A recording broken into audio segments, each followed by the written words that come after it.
Oginga Odinga is vice president under Jomo Kenyatta, and Jomo Kenyatta was considered to be the organizer of the Mau Mau.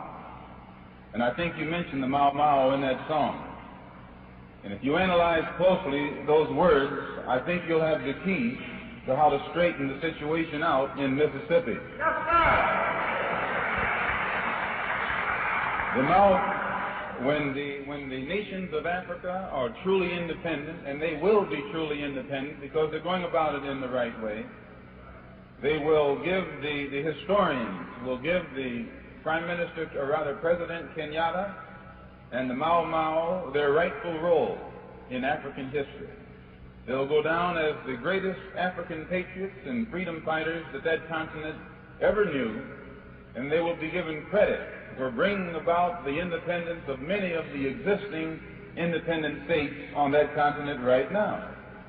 There was a time when their image was negative, but today they're looked upon with respect, and their chief is the president, and their next chief is the vice president.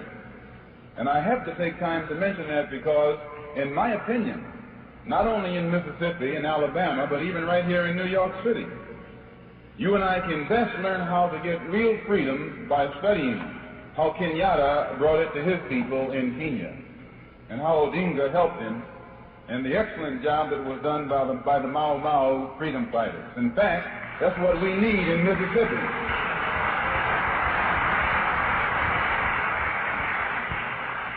In Mississippi, we need a Mau Mau.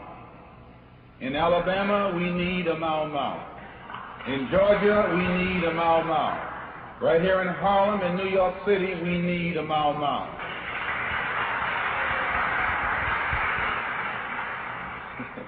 And I say it with no anger, but I say it with very careful forethought. The language that you and I have been speaking to this man with in the past hasn't reached him. And you can never really get your point across to a person until you learn how to communicate with him. If he speaks French, you can't speak German. You have to know what language he speaks and then speak to him in that language. And when I listen to Mrs. Hamer, a black woman, could be my mother, my sister, my daughter, describe what they had done to her in Mississippi, I ask myself, how in the world can we ever expect to be respected as men when we know that we will allow something like that to be done to our women and we do nothing about it?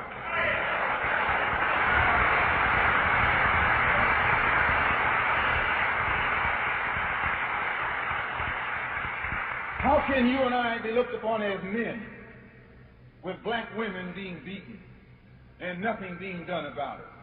Black children and black babies being beaten and nothing being done about it. No, we don't deserve to be recognized and respected as men as long as our women can be brutalized in the manner as that this woman described and nothing be done about it, but we sit around singing, "We shall overcome."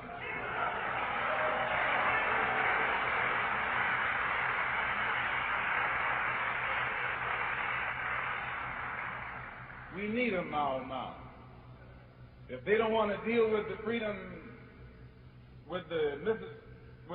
Democratic Party, then we'll give them something else to deal with.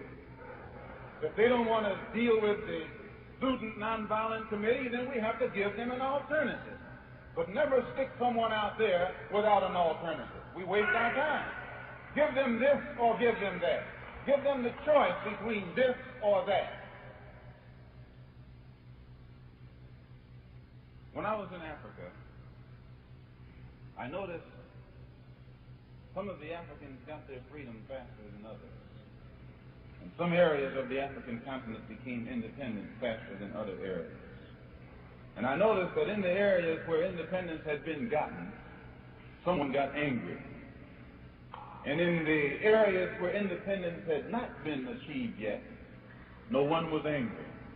They were sad. They'd sit around and talk about their plight, but they weren't mad.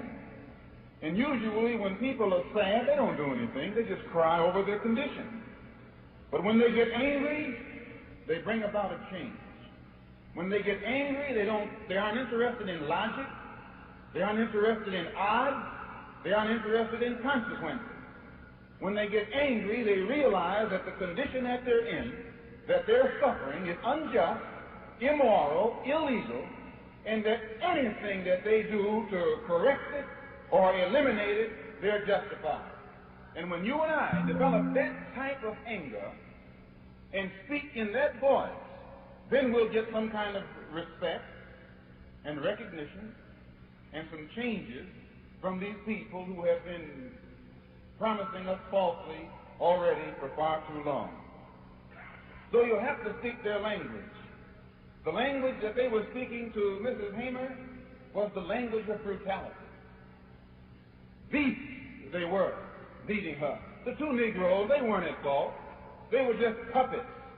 You don't blame the puppet, you blame the puppeteer. They were just carrying out someone else's orders. They were in someone else, under someone else's jurisdiction. They weren't at fault. In a way they were, but I still won't blame them. I put the blame on that man who gave the order. And when you and I begin to look at him and see the language he speaks, the language of a brute, the language of someone who has no sense of morality, who absolutely ignores law, you and I then learn how to speak his language and we can communicate. But we will never communicate talking one language and he's talking another language. He's talking the language of violence and you and I running around with this little chicken pecking type of language and think that he's going to understand.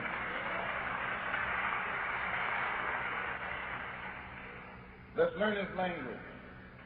If his language is with a shotgun, get a shotgun. This language, yes, I said, if he only understands the language of a rifle, get a rifle. If he only understands the language of a rope, get a rope.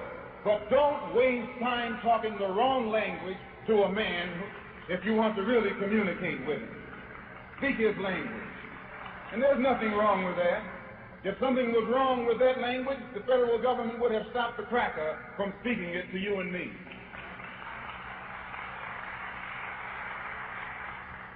I might say, secondly, some people wonder, well, what has Harlem got to do? What does Mississippi have to do with Harlem?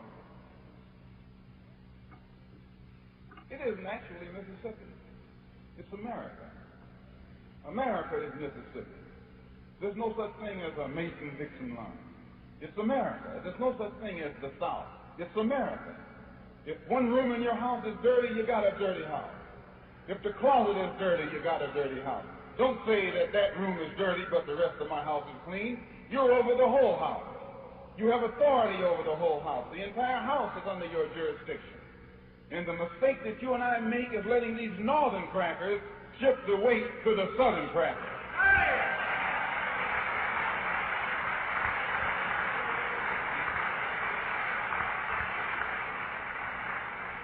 The senator from Mississippi, one senator from Mississippi is over the House Judiciary Committee.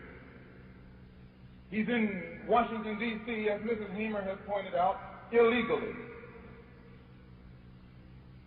Every senator from a state where our people are deprived of the right to vote, they're in Washington, D.C., illegally.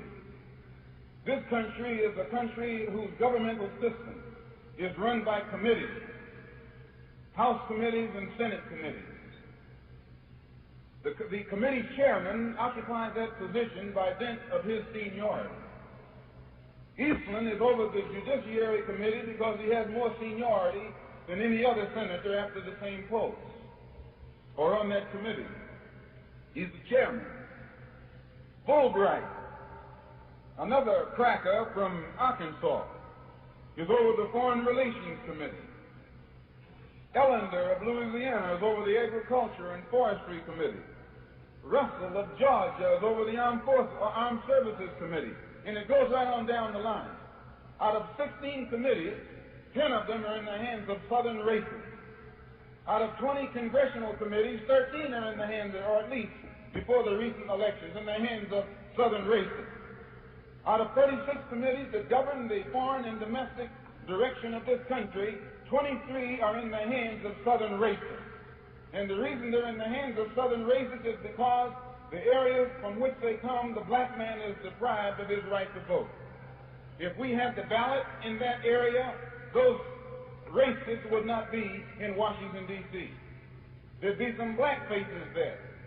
There'd be some brown and some yellow and some red faces there. There'd be some faces other than those cracker faces that are there right now.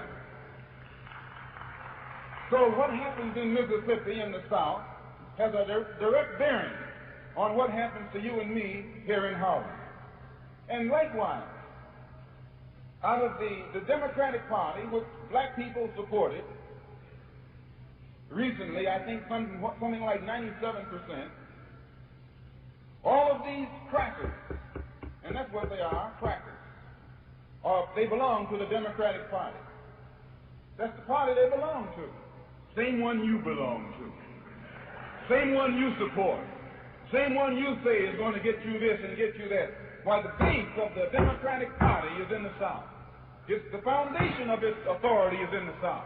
The head of the Democratic Party is sitting in the White House. He could have gotten Mrs. Hamer in Atlantic City. He could have opened up his mouth and had her seated. Hubert Humphrey could have opened his mouth and had her seated. Wagner, the mayor right here, could have opened up his mouth and used his weight and had her seated. Don't be talking about some crackers down in Mississippi and Alabama, in Georgia. All of them are playing the same game. Lyndon B. Johnson is the head of the cracker party.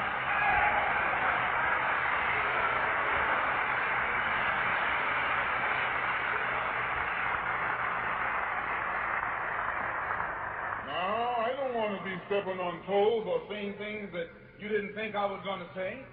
But don't ever call me up here to talk about Mississippi.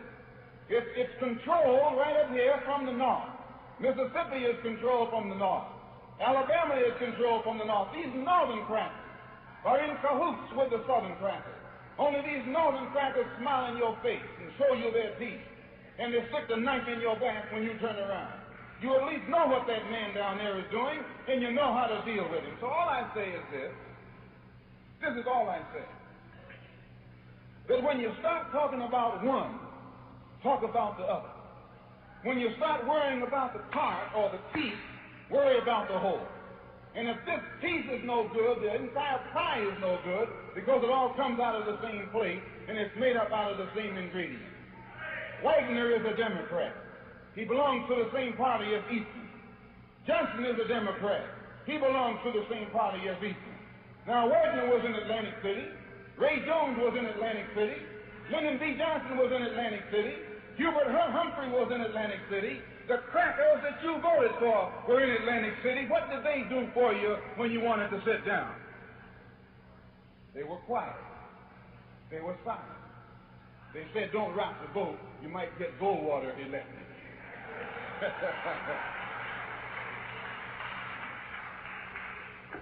So I just have one bit of a suggestion to offer before I sit down. And excuse me for raising my voice, but I feel like raising it. I have this bit of suggestion. Find out what Wagner is going to do. So I just have one bit of a suggestion to offer before I sit down. And excuse me for raising my voice, but I feel like raising it. I have this bit of suggestion. Find out what Wagner is going to do in behalf of this resolution that you're trying to get through before January the 4th. Find out in advance where does he stand on these Mississippi congressmen who are illegally coming up from the South to represent Democrats. Find out where the mayor of this city stands and make him come on record without dilly-dallying and without compromise. Find out where his friends stand on seating the Mississippians who are coming forth illegally. Find out where Ray Jones, who is one of the most powerful black Democrats in this city, find out where he stands before January the 4th. You can't talk about Rockefeller because he's a Republican, although he's in the same boat right along with the rest of them. So I say in my conclusion, as Mrs. Hamer pointed out, that the brothers and the sisters in Mississippi are being beaten and killed for no reason other than they want to be treated as first-class citizens. There's only one way to be a first-class citizen, as first-class citizens. There's only one way to be a first-class citizen. There's only one way to be independent. There's only one way to be free. It's not something that someone gives to you. It's something that you take. Nobody can give you independence. Nobody can give you freedom. Nobody can give you equality or justice or anything. If you're a man, you take it. If you can't take it, you don't deserve it. Nobody can give it to you. So if you and I want freedom, if we want independence, if we want respect, if we want recognition, we obey the law. We be peaceful. But at the same time, at any moment that you and I are involved in any kind of action that is legal, that is in accord with our civil rights, in accord with the courts of this land, in accord with the Constitution, when all of these things are on our side, and we still can't get it, it's because we aren't on our own side. We yet don't realize the real price necessary to pay to see that these things are enforced where we're concerned. And until we realize this, they won't be enforced where we're concerned. We have to let the people in Mississippi, as well as Mississippi, New York, and elsewhere, know that freedom comes to us either by ballot or by bullets. That's the only way freedom is gotten.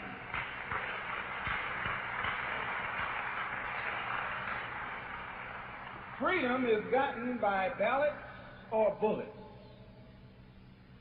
These are the only two avenues, the only two roads, the only two methods, the only two means, either ballots or bullets.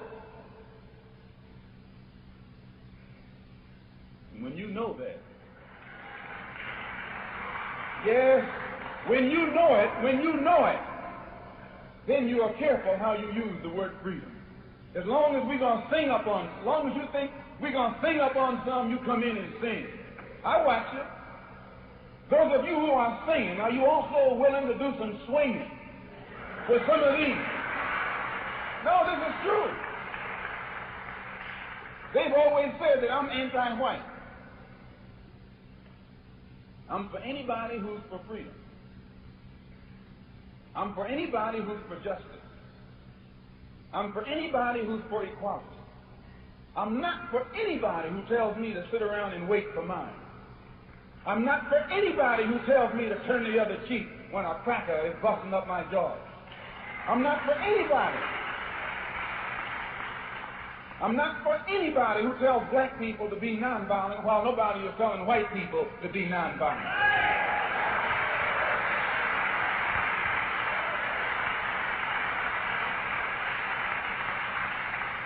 So I just say in my conclusion, I know I'm in the church and I probably shouldn't be talking like this, but Jesus himself, he was ready to turn the synagogue inside out and upside down when things weren't going right. In fact, in the book of Revelation, they got Jesus sitting on a horse with a sword in his hand, getting ready to go into action. But they don't tell you and me about that Jesus. They only tell you and me about that peaceful Jesus. They never let you get down to the end of the book. They keep you up there where everything is, non-violent. No, go read the whole book. And when you get in Revelation, you'll find that even Jesus' patience ran out. And when his patience ran out, he got the whole situation straightened out. He picked up the sword.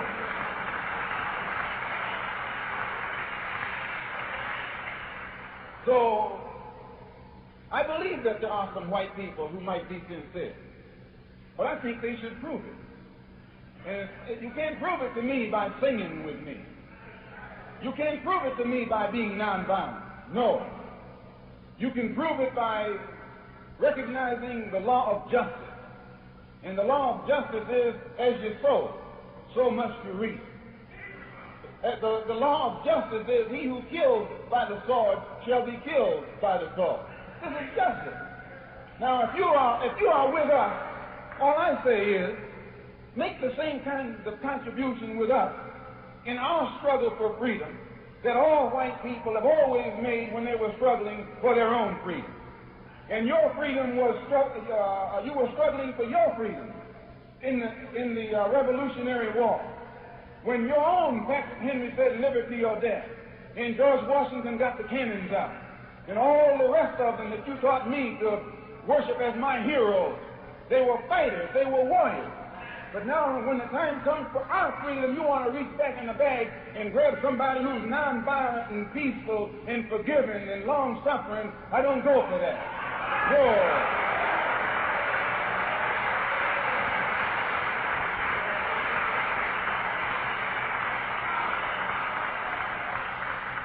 I say that a black man's freedom is as valuable as a white man's freedom.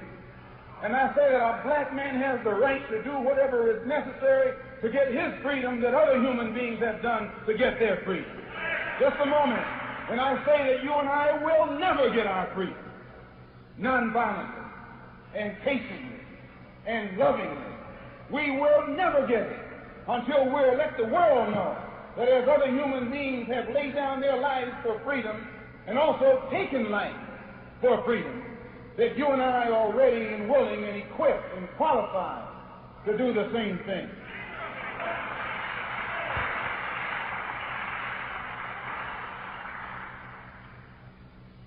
It's a shame that Mrs. Hamer came out here this afternoon where there are so few people. It's a shame. All of our people in Harlem should have heard her describe what they did to her down there. Because I think the people in Harlem are more capable of evening the score than people are anywhere else in this country. People in Harlem, yes they are. And they need to hear her story. They need to know more about firsthand what's happening down there, especially to our women. And then they need some lessons in tactics and strategy on how to get even. And I, for one, will make the first contribution to any fund that's raised for the purpose of evening the score. I, for one, will make the first contribution. Whenever someone commits murder, what do? You put a reward, wanted, dead or alive, for the murderer. Yes, learn how to do it. Here we've had 3 people murdered. No reward has been put on the head of the murderer, and don't put it on just a reward, dead or alive. Dead or alive.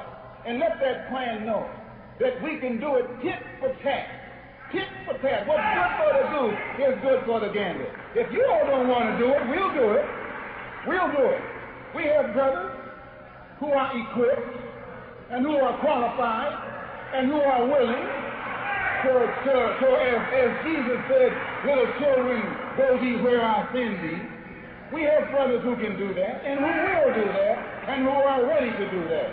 And I say that if the government of the United States cannot bring to justice people who murder Negroes, or people who murder those who are at the forefront, fighting in behalf of Negroes, then it's time for you and me to retire quietly to our closet and devise means and methods of seeing that justice is executed against murderers where justice has not been forthcoming in the past. I say in my conclusion that if you and I here in Harlem, who form the habit oftentimes of fighting each other, who sneak around trying to wait for an opportunity to throw some acid or some lies on each other, or sprinkle dust on each other's doorstep.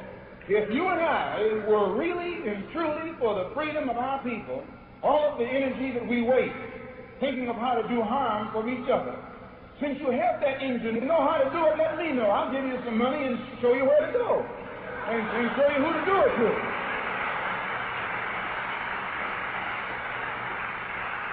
And then you will go down in history as having done an honorable. Why should the black man in America concern himself, since we've been away from the African continent for 400 years, 300 or 400 years? Why should we concern ourselves? What impact does what happened to them have upon us? Number one, first you have to realize that up until 1959, Africa was dominated by the colonial powers, and by the colonial powers of Europe having complete control over Africa, they projected the image of Africa negatively. They projected Africa always in a negative light. Jungles, savages, cannibals, nothing civilized. And naturally, it was so negative until it was negative to you and me. And you and I began to hate it. We didn't want anybody to tell us anything about Africa, and much less call us an African. And in hating Africa and hating the African, we ended up even hating ourselves without even realizing it. Because you can't hate the roots of a tree and not hate the tree. You can't hate your origin and not end up hating yourself.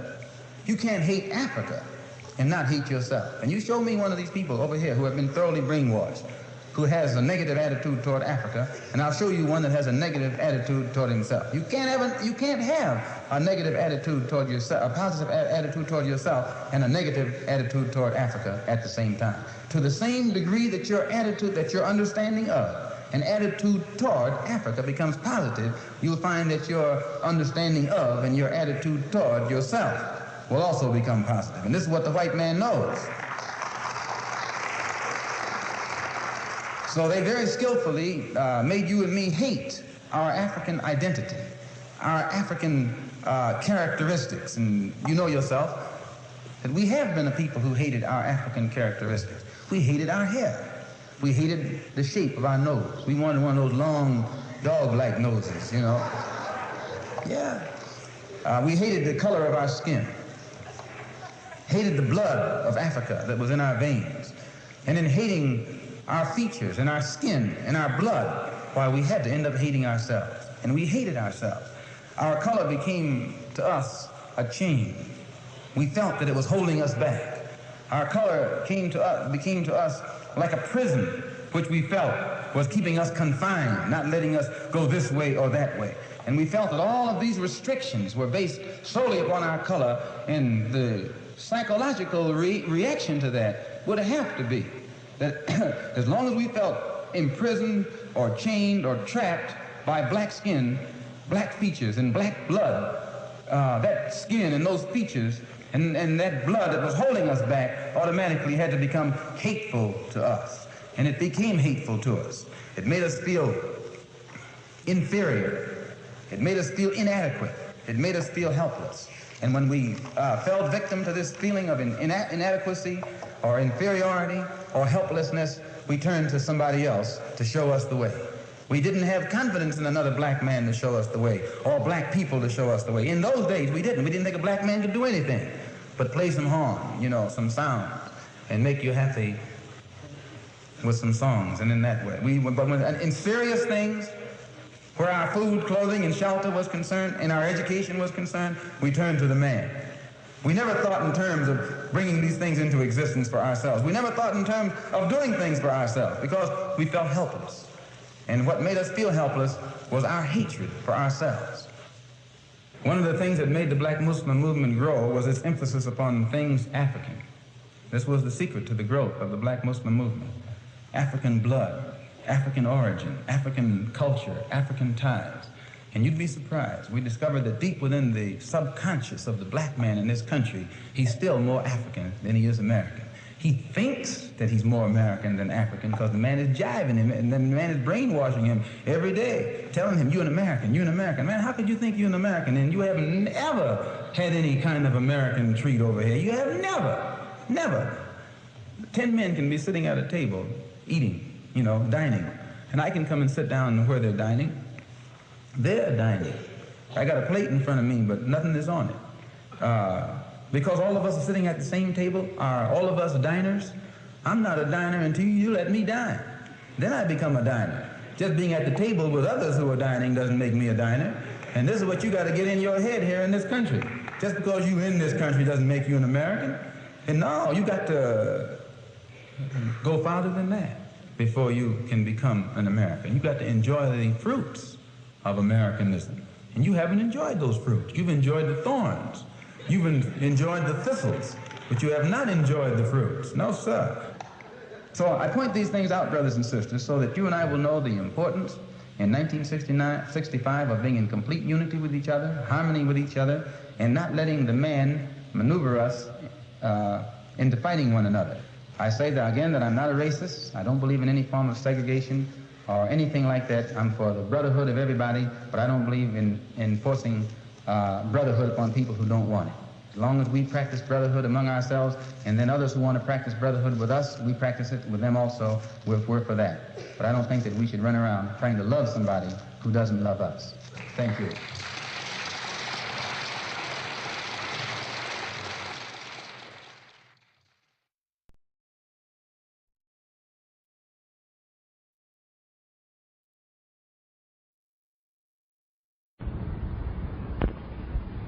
I recognize the Honorable Elijah Muhammad as being the one who taught me what I know and who made me whatever I am or whatever I've been. I recognize him and respect him for that.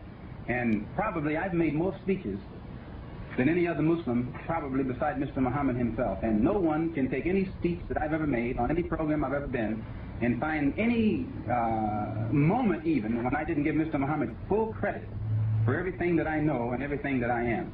And so when narrow minds come to the conclusion that I'm trying to be something other than what he wants me to be, then those minds are too narrow for me to work with.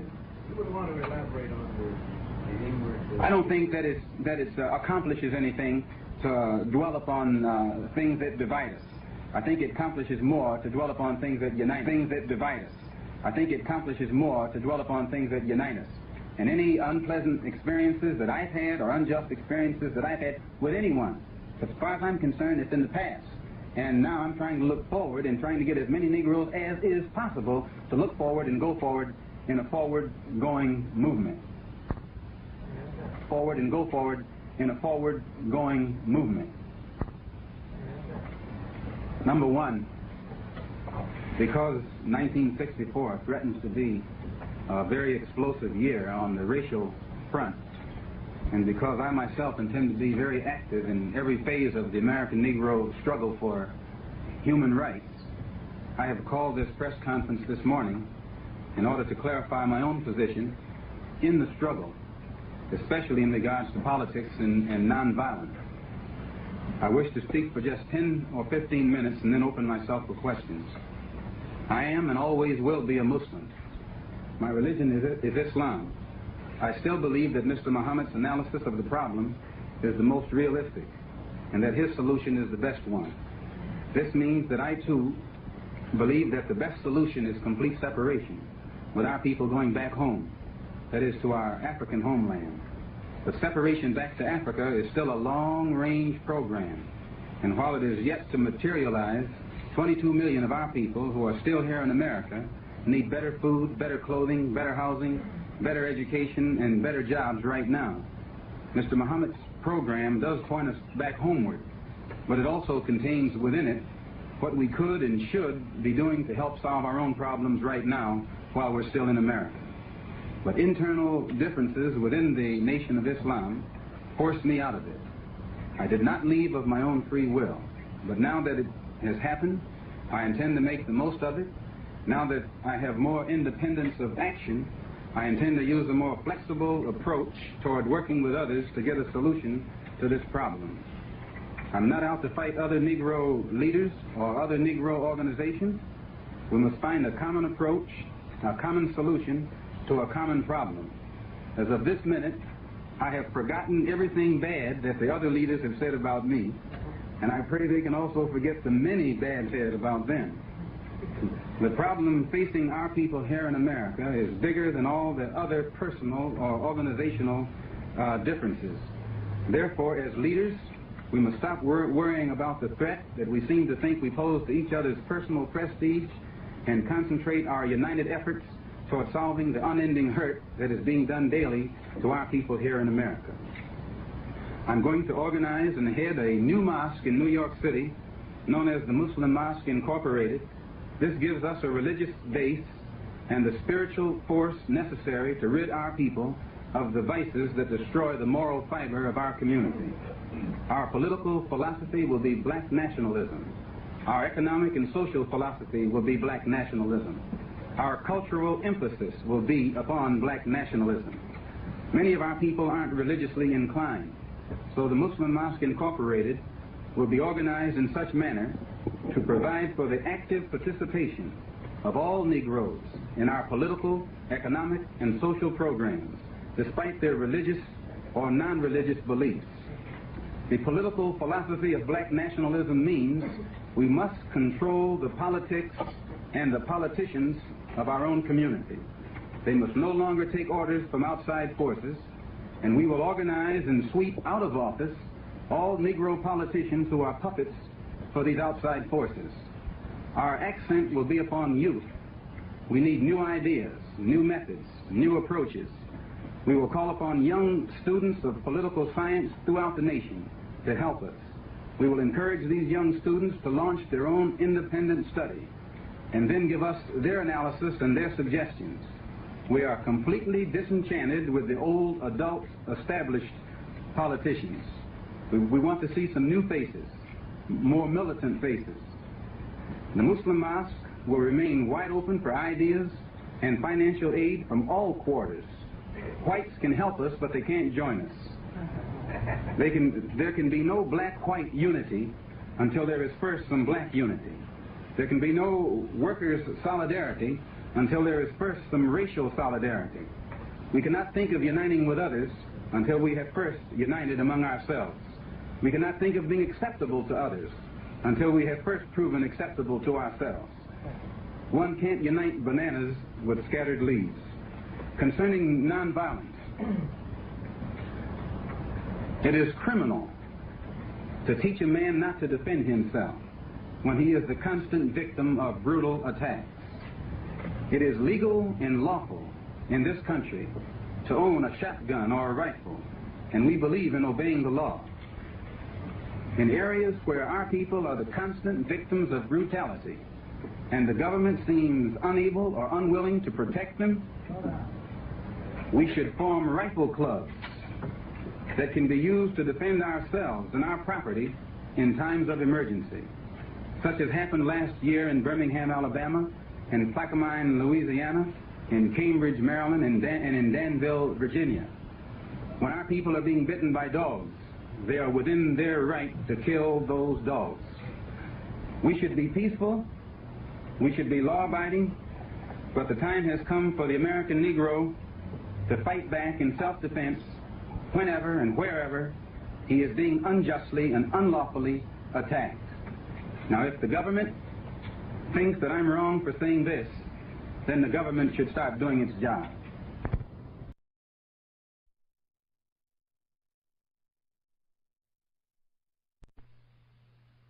Mr. Moderator, ladies and gentlemen, friends and enemies, tonight I hope that we can have a little fireside chat with as few sparks as possible being tossed around, especially because of the very explosive condition that the world is in today. Sometimes when a person is putting the house on fire and that person to whom the house belongs is asleep, if someone comes in yelling fire, instead of the person who's awakened by the yell being thankful, they make the mistake of charging the one who awakened them with having set the fire. I hope that this little conversation tonight about the Black Revolution won't cause many of you to accuse us of igniting it when you find it at your doorstep.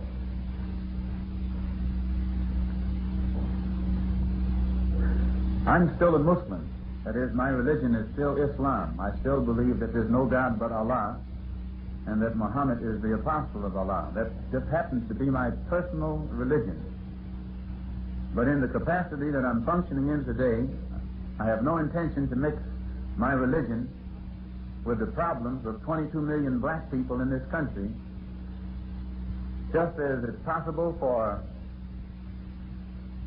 a great man whom I greatly respect, Ben Bella, to be a Muslim and still be a nationalist, and another one whom I greatly respect, Gamal Nasser, to be a Muslim and still be a nationalist, and Sukarno of Indonesia to be a Muslim and still be a nationalist.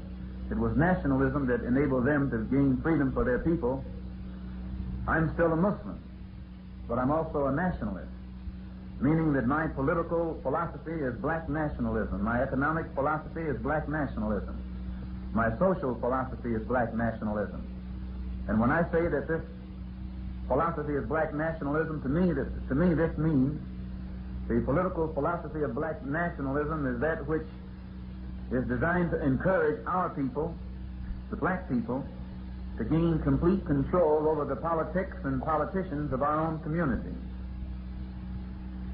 Our economic philosophy is that we should gain control over the economy of our own community, the businesses and other things that create employment so that we can provide jobs for our own people instead of having to picket and boycott and beg someone else for a job. And in short, our social philosophy only means that we feel it is time to get together among our own kind and eliminate the evils that are destroying the moral fiber of our society, like drug addiction, drunkenness, welfare problems. We believe that we should lift the level or the standard of our own society to a higher level wherein we will be satisfied and then not inclined toward pushing ourselves into other societies where we're not wanted. All of that aside, tonight we are dealing with the Black Revolution. During recent years, there's been much talk about a population explosion. And whenever they're speaking of the population explosion, in my opinion, they're referring to the people that primarily in Asia or in Africa, the black, brown, red, and yellow people. It is seen by people of the West that as soon as the standard of living is raised in Africa and Asia, automatically the people begin to produce abundantly. And there has been a great deal of fear engendered by this in the minds of the people of the West, who happen to be on this earth a very small minority. In fact, in most of the thinking and planning of whites in the West today, it's easy to see that fear in their minds, conscious mind and subconscious mind, that the masses of dark people in the West, in the East rather, who already outnumber them, will continue to increase and multiply and grow until they eventually overrun the people of the West like a human sea, a human tide, a human flood.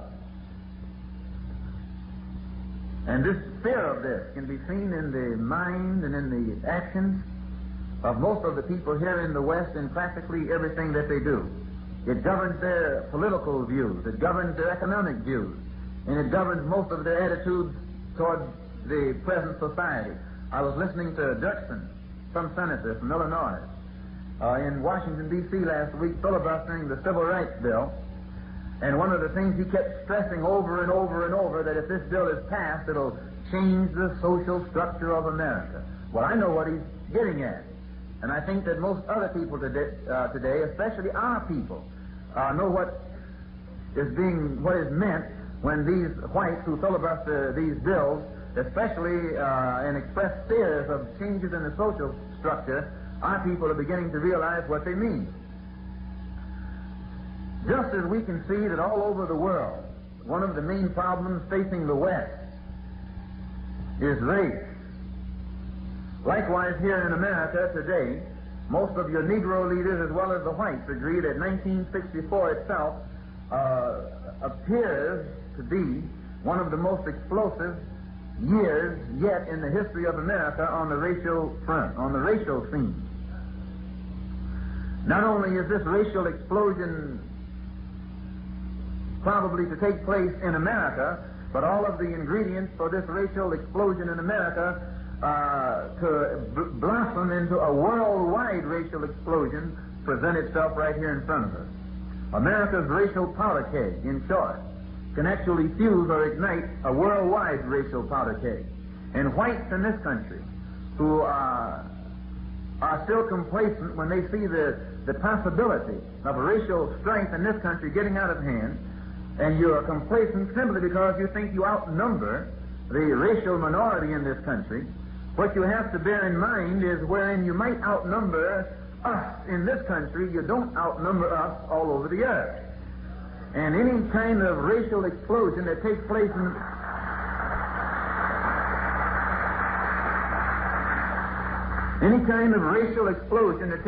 in this country today, in 1964, is not a racial explosion that can be confined to the shores of America.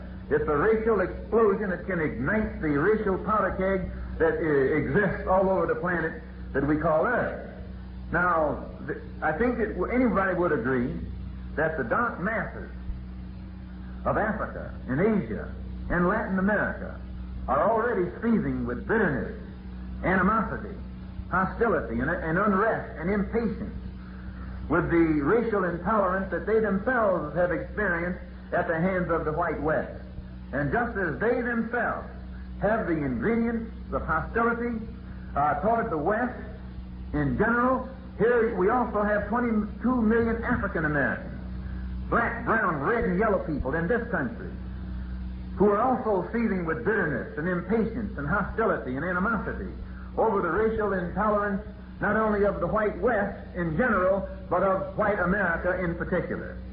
And by the hundreds of thousands today, we find that our own people have become impatient and are turning away from your white nationalism, which you call democracy, toward the militant, uncompromising philosophy of black nationalism. And I might point out right here that as soon as we announced that we were going to start a black nationalist party in this country, we received mail from coast to coast, especially from young people at the college level, the university level, who expressed complete sympathy and support and a desire to take an active part in any kind of political action based upon black nationalism designed to correct or eliminate immediately the evils that our people have suffered here for 400 years.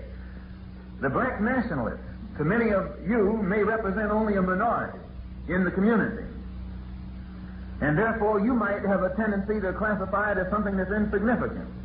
But just as the fuse is the smallest part or the smallest piece in the powder keg, it is yet that little fuse that ignites the entire powder keg. The black nationalists, to you, may represent a small minority in the so-called Negro community, but yet they just happen to be composed of the type of ingredients necessary to fuse or ignite the entire black community. And this is one thing that whites, whether you call yourselves liberals, conservatives, or racists, or whatever you might choose to be, one thing that you have to realize is that where the black community is concerned, although the large majority that you come in contact with may impress you as being moderate and patient and loving and long-suffering and all that kind of stuff, the minority whom you consider to be Muslims or nationalists happen to be made of the type of ingredient that can easily spark the entire black community. This should be understood, because to me a powder keg is nothing without a fuse.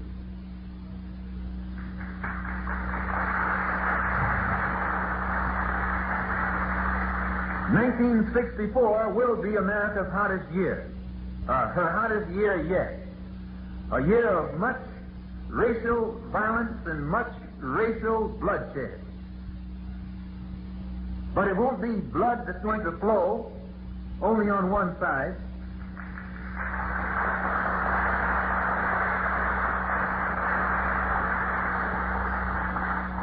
The new generation of black people who have grown up in this country during recent years are already forming the opinion, and it's a just opinion, that if there's to be bleeding, it should be reciprocal. Bleeding on both sides.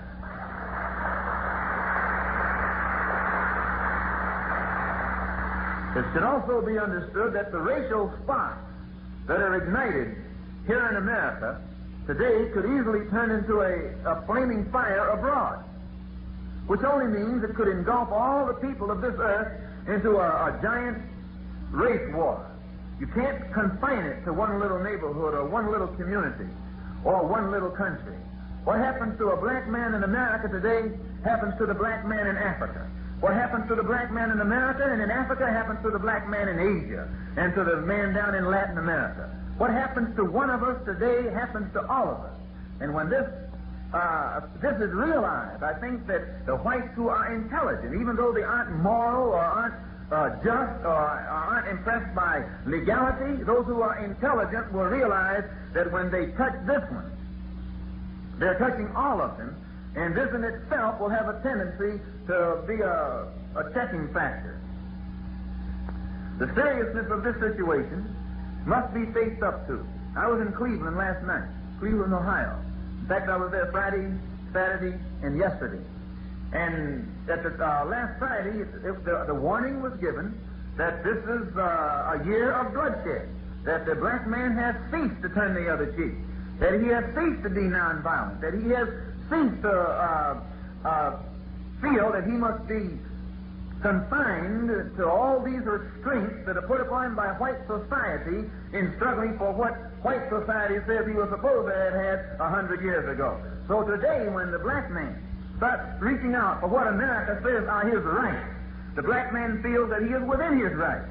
When he becomes the victim of brutality by those who are depriving him of his rights to do whatever is necessary to protect himself.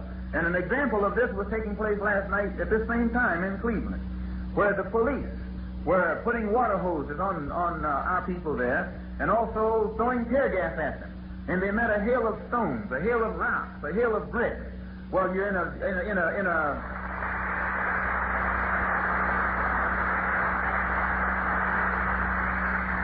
couple of weeks ago in Jacksonville, Florida, young teenage Negroes were throwing Molotov cocktails. Now, Negroes didn't do this 10 years ago. But what you should learn from this is they're waking up. It'll be Molotov, it was stones yesterday, Molotov cocktails today, it'll be hand grenades tomorrow, and whatever else is available the next day.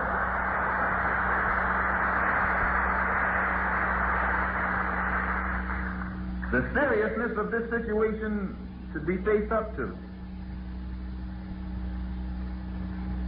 You should not feel that I'm inciting someone to violence.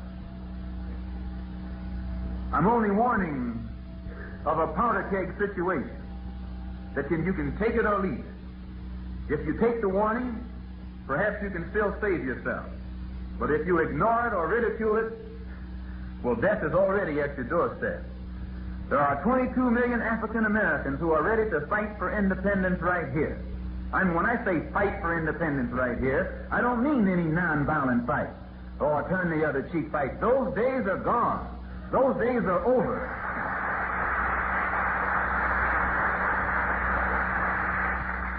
If George Washington didn't get independence for this country nonviolently, and if Patrick Henry didn't come up with a nonviolent statement, and you taught me to look upon them as patriots and heroes, then it's time for you to realize I have studied your books well.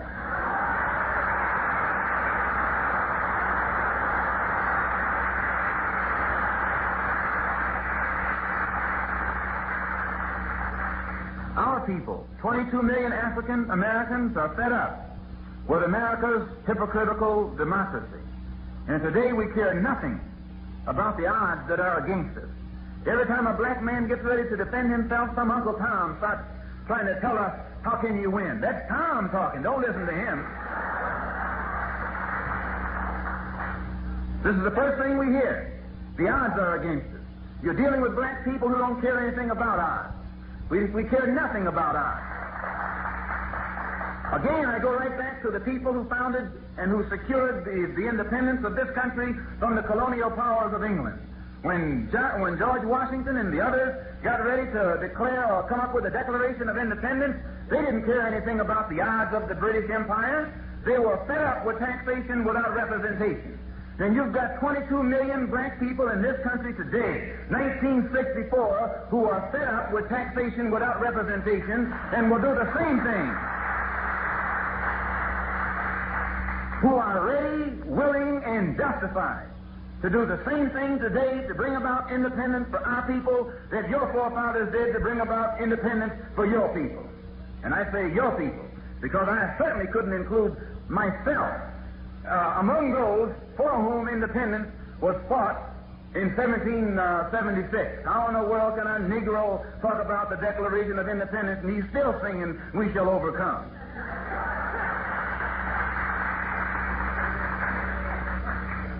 Our people increasingly are developing the opinion that we just have nothing to lose but the chains of segregation and the chains of second-class citizenship.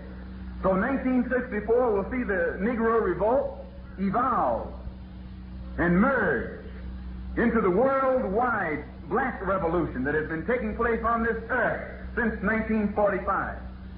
The so-called revolt will become a real black revolution. Now, the black revolution has been taking place in Africa and Asia and in Latin America. When I say black, I mean non-white. Black, brown, red, or yellow. Our brothers and sisters in Asia who were colonized by the Europeans, our brothers and sisters in Africa who were colonized by the Europeans, and in Latin America, the peasants who were colonized by the Europeans, have been involved in a struggle since 1945 to get the colonialists or the colonizing power, the Europeans, off their land, out of their country. This is a real revolution. Revolution is always based on land. Revolution is never based on begging somebody for an integrated cup of coffee. Revolutions are never fought by turning the other cheek. Revolutions are never based upon love your enemy and pray for those who despitefully use you. And revolutions are never waged saying, "We shall overcome." Revolutions are based on bloodshed. Revolutions are never compromising. Revolutions are never based upon negotiation. Revolutions are never based upon any kind of tokenism whatsoever. Revolutions are never even based upon that which is begging a corrupt society or a corrupt system to accept us into it. Revolutions overturn systems. And there's no system on this earth has proven itself more corrupt, more criminal than the system that right now in 1972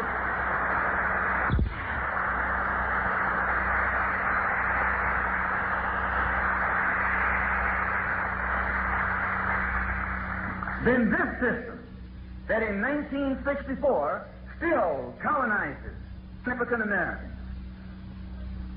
still enslaves 22 million Afro-Americans. There is no system more corrupt than a system that represents itself as the example of freedom, the example of democracy, and can go all over this earth telling other people how to straighten out their house, and you have half of the citizens in this country who have to use bullets if they want to cast a ballot.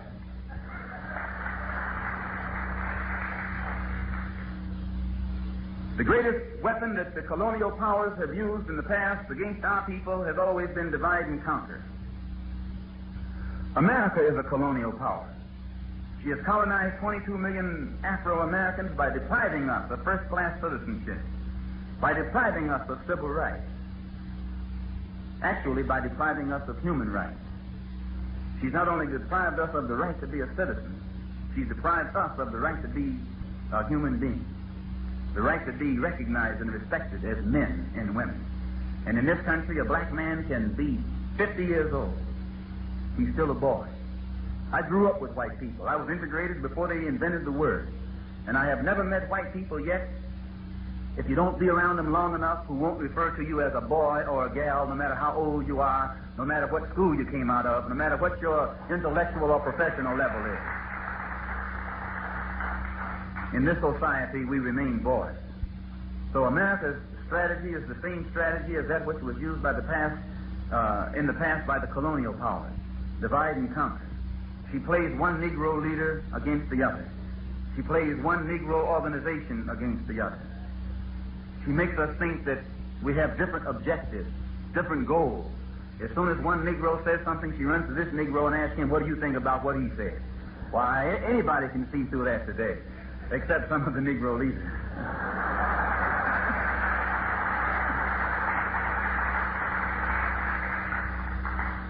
All of our people have the same goal, the same objective: freedom, justice, equality.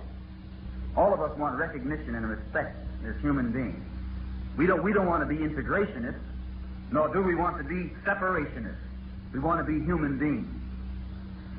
Integration is only a method that's used by some groups to obtain freedom, justice, equality, and respect as human beings. Separation is only a method that's used by other groups to obtain freedom, justice, equality, or human dignity. So our people have made the mistake of confusing the methods with the objectives. As long as we agree on objectives, we should never fall out with each other just because we believe in different methods or tactics or strategy to reach a common objective. We have to keep in mind at all times that we aren't fighting for integration, nor are we fighting for separation. We're fighting for recognition as human beings. We're fighting for the right to live as free humans in this society. In fact, we're actually fighting for rights that are even greater than civil rights, and that is human rights. We are fighting for human rights in 1964. This is a shame. The civil rights struggle has failed to produce concrete results because it has kept us barking up the wrong tree. It has made us put the cart ahead of the horse. We must have human rights before we can secure civil rights. We must be respected as humans before we can be recognized as citizens.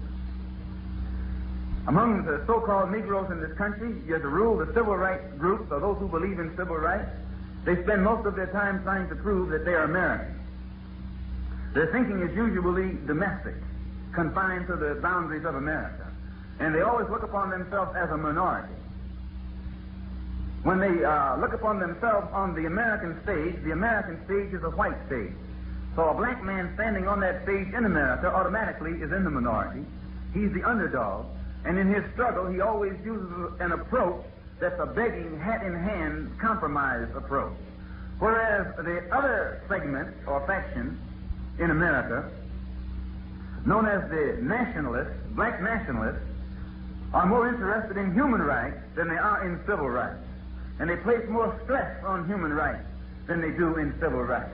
The difference between the thinking and the scope of the Negroes who are involved in the human rights struggle and those in the civil rights struggle, those so-called Negroes involved in the human rights struggle don't look upon themselves as Americans.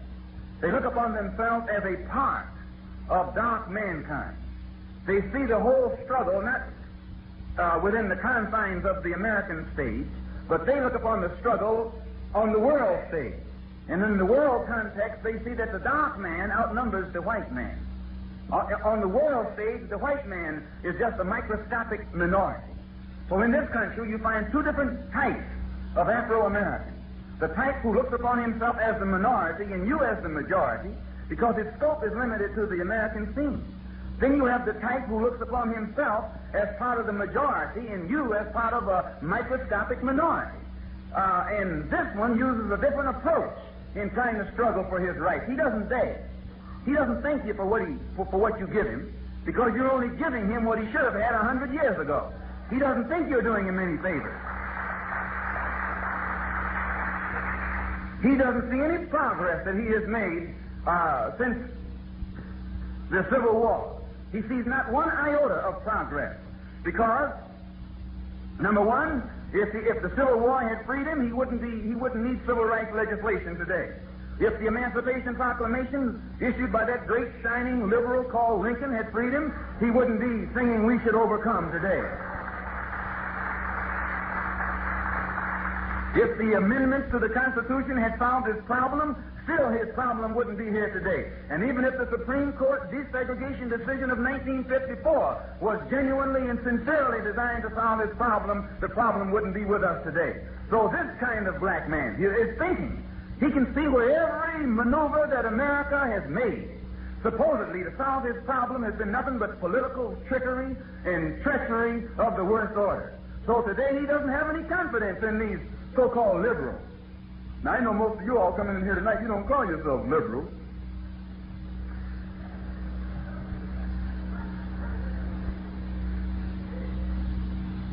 because that's a nasty name today. It represents hypocrisy. So these two different types of black people exist in the so-called Negro community, and they are beginning to wake up, and their awakening is producing a very dangerous situation. So you have whites in the community who express sincerity when they say they want to help. Well, how can they help? How can a white person help the black man solve his problem? Number one, you can't solve it for him. You can help him solve it, but you can't solve it for him today. One of the best ways that you can solve it, or help him solve it, is to let the so-called Negro who's been involved in the civil rights struggle see that the civil rights struggle must be expanded beyond the level of civil rights to the level of human rights. Once it is expanded beyond the level of civil rights to the level of human rights, it opens the door for all of our brothers and sisters in Africa and Asia who have their independence to come to our rescue. Why? When you go to Washington, D.C., expecting those crooks down there to pass some kind of, and that's what they are,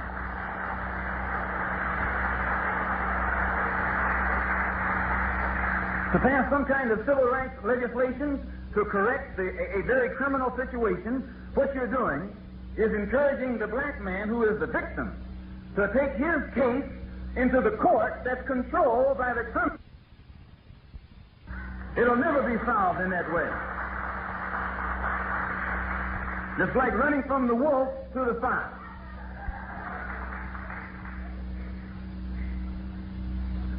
The civil rights struggle involves the black man taking his case to the white man's court. But when he fights it at the human rights level, it's a different situation. It opens the door for him to take Uncle Sam to world court. The black man shouldn't have to go to court to be free. Uncle Sam should be taken to court and made to tell why the black man is not free in a so-called free society.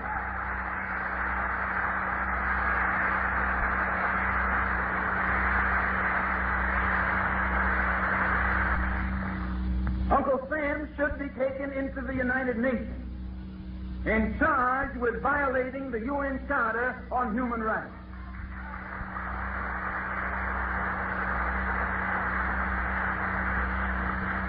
You can forget civil rights.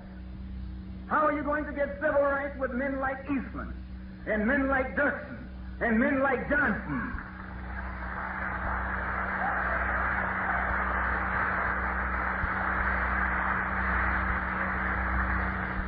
It has to be taken out of their hands and taken into the hands of those whose power and authority exceeds theirs. So in the civil rights struggle, those so-called Negroes involved in the human rights struggle don't look upon themselves as Americans. They look upon themselves as a part of dark mankind. They see the whole struggle not within the confines of the American state, but they look upon the struggle on the world stage. And in the world context, they see that the dark man outnumbers the white man. On the world stage, the white man is just a microscopic minority. Well, in this country, you find two different types of Afro-Americans. The type who looks upon himself as the minority and you as the majority, because his scope is limited to the American scene. Then you have the type who looks upon himself as part of the majority and you as part of a microscopic minority. And this one uses a different approach in trying to struggle for his rights. He doesn't beg. He doesn't thank you for what you give him, because you're only giving him what he should have had 100 years ago. He doesn't think you're doing him any favors. He doesn't see any progress that he has made, since the Civil War. He sees not one iota of progress, because number one, if the Civil War had freed him, he wouldn't need civil rights legislation today. If the Emancipation Proclamation issued by that great shining liberal called Lincoln had freed him, he wouldn't be singing "We Should Overcome" today. If the amendments to the Constitution had solved its problem, still his problem wouldn't be here today. And even if the Supreme Court desegregation decision of 1954 was genuinely and sincerely designed to solve his problem, the problem wouldn't be with us today. So this kind of black man is thinking. He can see where every maneuver that America has made, supposedly to solve his problem, has been nothing but political trickery and treachery of the worst order. So today he doesn't have any confidence in these so-called liberals. Now, I know most of you all coming in here tonight, you don't call yourselves liberals.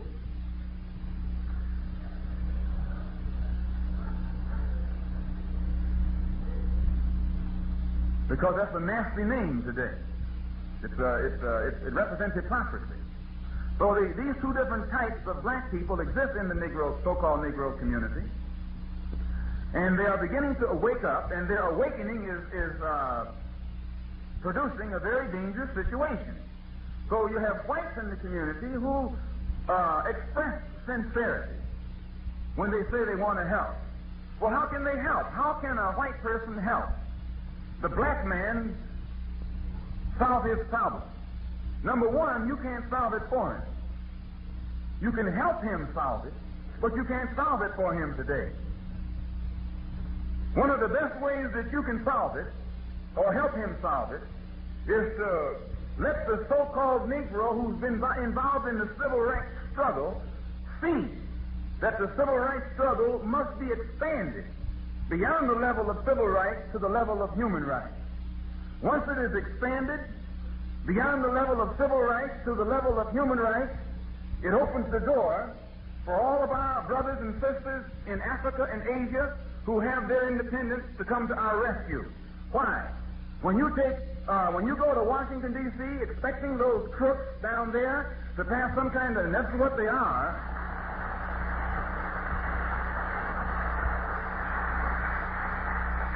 to pass some kind of civil rights legislation to correct a very criminal situation, what you're doing is encouraging the black man who is the victim to take his case into the court that's controlled by the criminal that made him the victim. It'll never be solved in that way. It's like running from the wolf to the fox.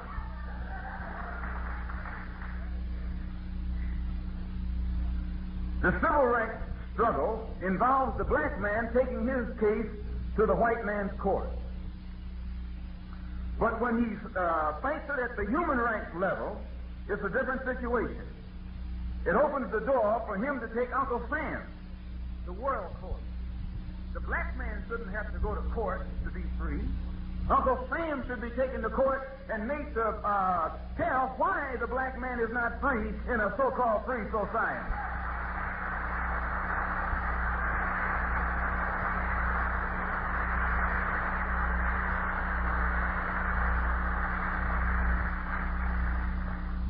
Uncle Sam should be taken into the United Nations and charged with violating the UN Charter on Human Rights.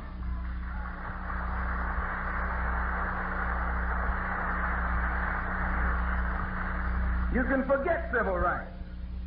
How are you going to get civil rights with men like Eastman and men like Dirksen and men like Johnson?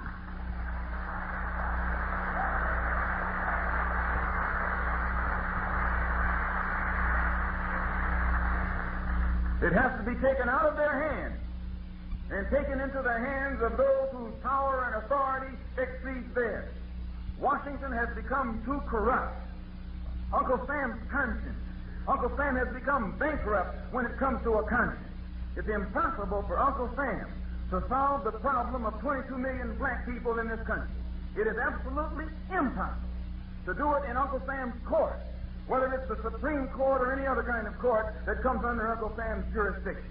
The only alternative that the black man in America has today is to take it out of Senator Dirksen and Senator Eastman and President Johnson's jurisdiction and take it downtown on the East River and place it before that body of men who represent international law, and let them know that the human rights of black people are being invited and being violated in a country that professes to be the moral leader of the free world.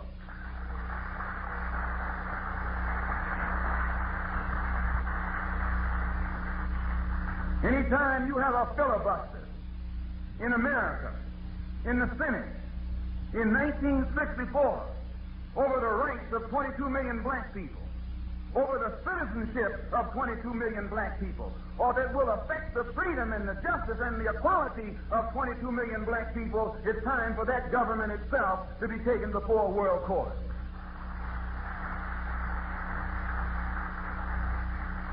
How can you condemn South Africa? There's only 11 million of our people in South Africa. There are 22 million of them here. And we are receiving an injustice that is just as criminal as that which is being done to the black people of South Africa.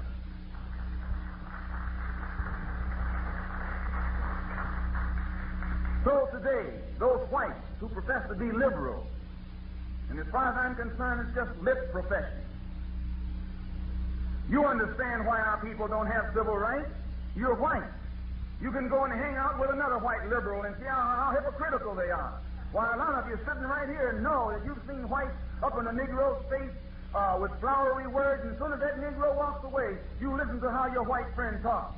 We have black people who can pass as white. We know how you talk.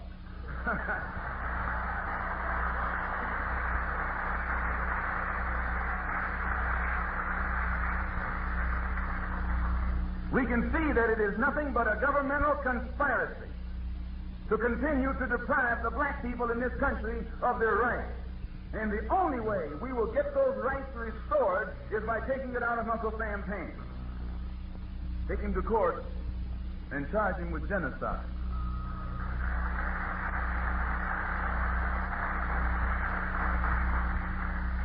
The mass murder of millions of black people in this country, political murder, economic murder, social murder, mental murder. This is the crime that this government has committed, and if you yourself don't do something about it in time, then you're going to open the doors for something to be done about it from outside forces. I read in the paper yesterday where one of the chief justices, Goldberg, was crying about the violation of human rights of 3 million Jews in the Soviet Union. Imagine this.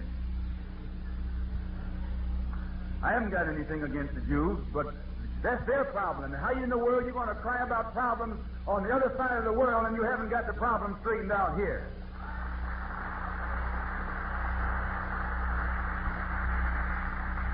How can the plight of 3 million Jews in Russia be qualified to be taken to the United Nations by a man who is a justice in this Supreme Court and is supposed to be a liberal, supposed to be a friend of black people, and hasn't opened up his mouth one time about taking the plight of black people down there to the United Nations?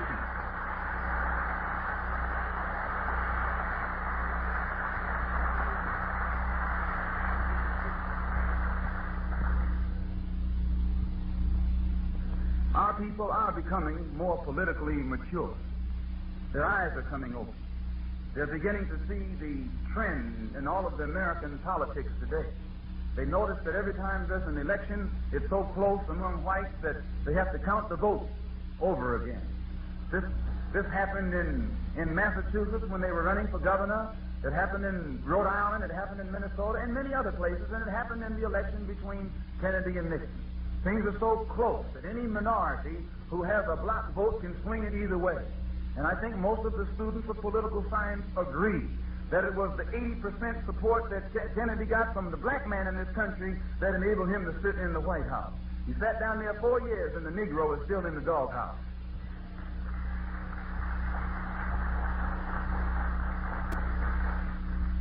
The same ones that we put in the White House have continued to keep us in the doghouse.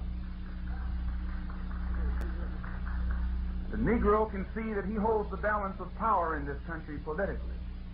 It is he who puts in office the one who gets in office. Yet when the Negro helps that person get in office, the Negro gets nothing in return. All he gets is a few appointments.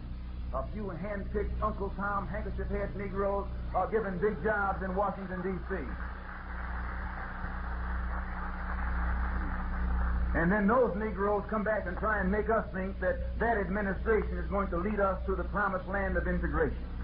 And the only ones whose problem have been solved have been those hand-picked Negroes. A few big Negroes got jobs who didn't even need the jobs. They already were working. But the masses of black people are still unemployed.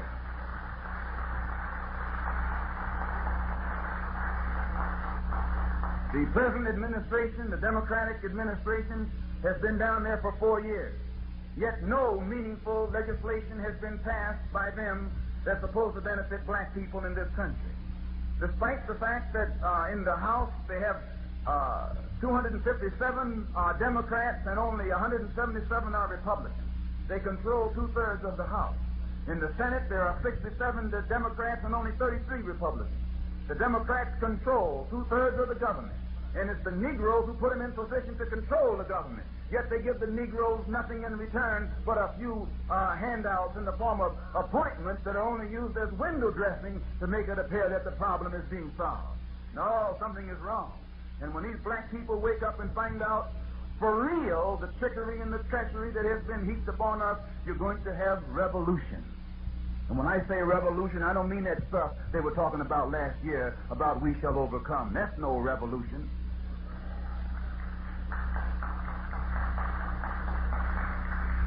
The Democrats get Negro support, yet the Negroes get nothing in return. The Negroes put the Democrats first, yet the Democrats put the Negroes last. And the alibi that the Democrats use, they blame the Dixiecrat. A Dixiecrat is nothing but a Democrat in disguise. You show me a Dixiecrat and I'll show you a Democrat. And chances are you show me a Democrat and I'll show you a Dixiecrat.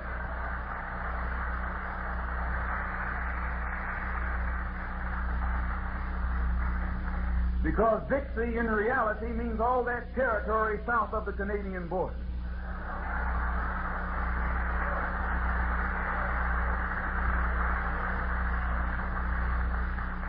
There are 16 senatorial committees that run this government. Of the 16 senatorial committees that run the government, 10 of them are controlled by chairmen who are from the South. Of the 20 congressional committees that help run the government, 12 of them are controlled by Southern segregationists. Think of this. 10 of the senatorial committees are in the hands of the Dixiecrats.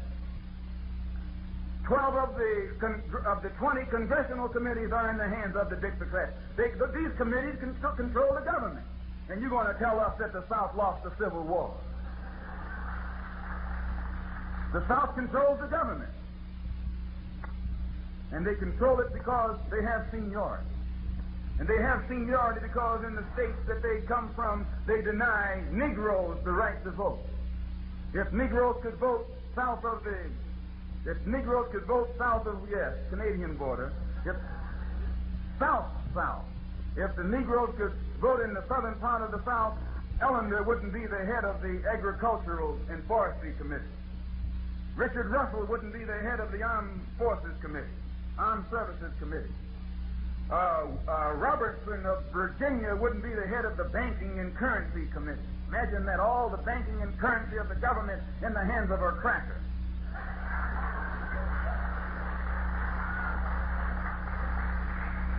In fact, when you see how many of these committee men who control the government are from the South, you can see we got nothing but a cracker government in Washington, D.C.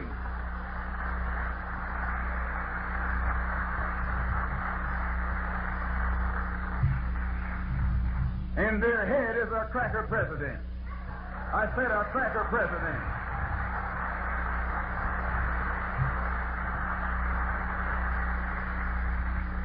Texas is just as much a cracker state as Mississippi. And even more so. In Texas, they lynch you with a Texas accent, and in Mississippi, they lynch you with a Mississippi accent. And the first thing this man did when he came in office was invite all the big Negroes down for coffee. James Farmer was one of the first ones, the head of CORE. I have nothing against him. He's all right. Farmer, that is. But could that same president have invited James Farmer to Texas for coffee? And if James Farmer went to Texas, could he have taken his white wife with him to have coffee with the president? Anytime you have a man who can't straighten out Texas, how can he straighten out the country? No, you're barking up the wrong tree.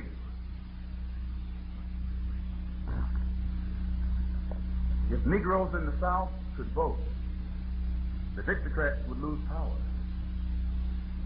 When the Dixiecrats lost power, the Democrats would lose power.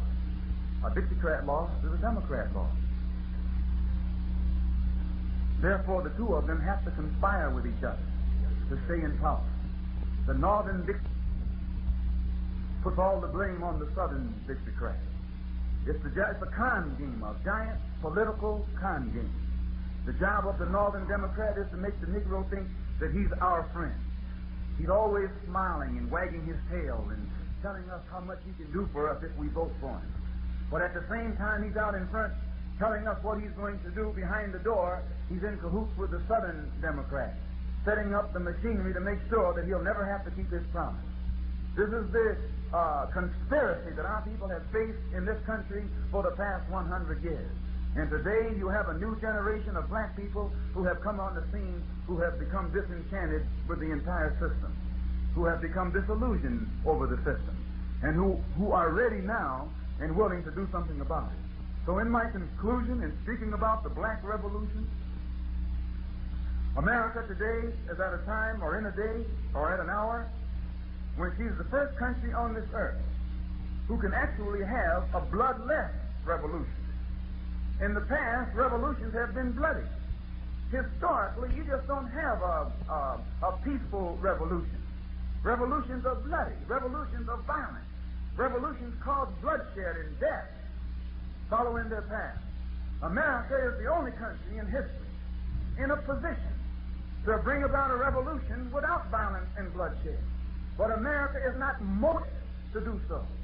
Why is America in a position to bring about a bloodless revolution? Because the Negro in this country holds the balance of power. And if the Negro in this country were given what the Constitution says he's supposed to have, the added power of the Negro in this country would sweep all of the racists and the segregationists out of office. It would change the entire political structure of the country. It would wipe out the certain segregationists who now control America's foreign policy, as well as America's domestic policy.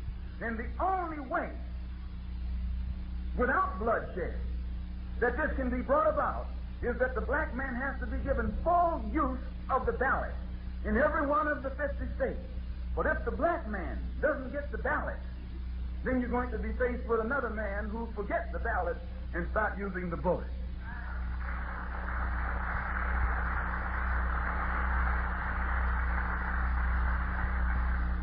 Revolutions are fought to gain control of land, to remove the absentee landlord, and gain control of the land and the institutions that flow from that land. The black man has been in a very low condition because he has had no control whatsoever over any land. He has been a beggar economically, a beggar politically, a beggar socially, a beggar even when it comes to trying to get some education. So that in the past, the type of mentality that was developed in this colonial system among our people, that today is being overcome. And as these young ones come up, they know what they want. And as they listen to your beautiful preachments about democracy and all those other flowery words, they know what they're supposed to have. So you've got a people today who not only know what they want, but also know what they're supposed to have. And they themselves are creating another generation that is coming up that not only will know what it wants and know what it shall have, but will also be ready and willing to do whatever is necessary to see that what they should have materializes immediately. Thank you.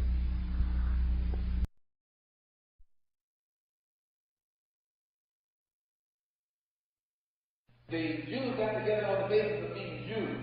The Irish got together on the basis of being Irish. Now, what basis you and I are going to get together on? We've got to have some kind of basis. But as soon as we mention the only basis that we've got to get together on, they trick us by telling our leaders, you know, that anything that's all black is putting segregation in reverse. Isn't that what they say? So the people who are black don't want to get together because they don't want to say. Isn't that what they say? So the people who are black don't want to get together because they don't want segregation. See, the man is tricky, brothers and sisters. I mean, man is tricky. He's a master of trick. And if you don't realize how tricky he is, you'll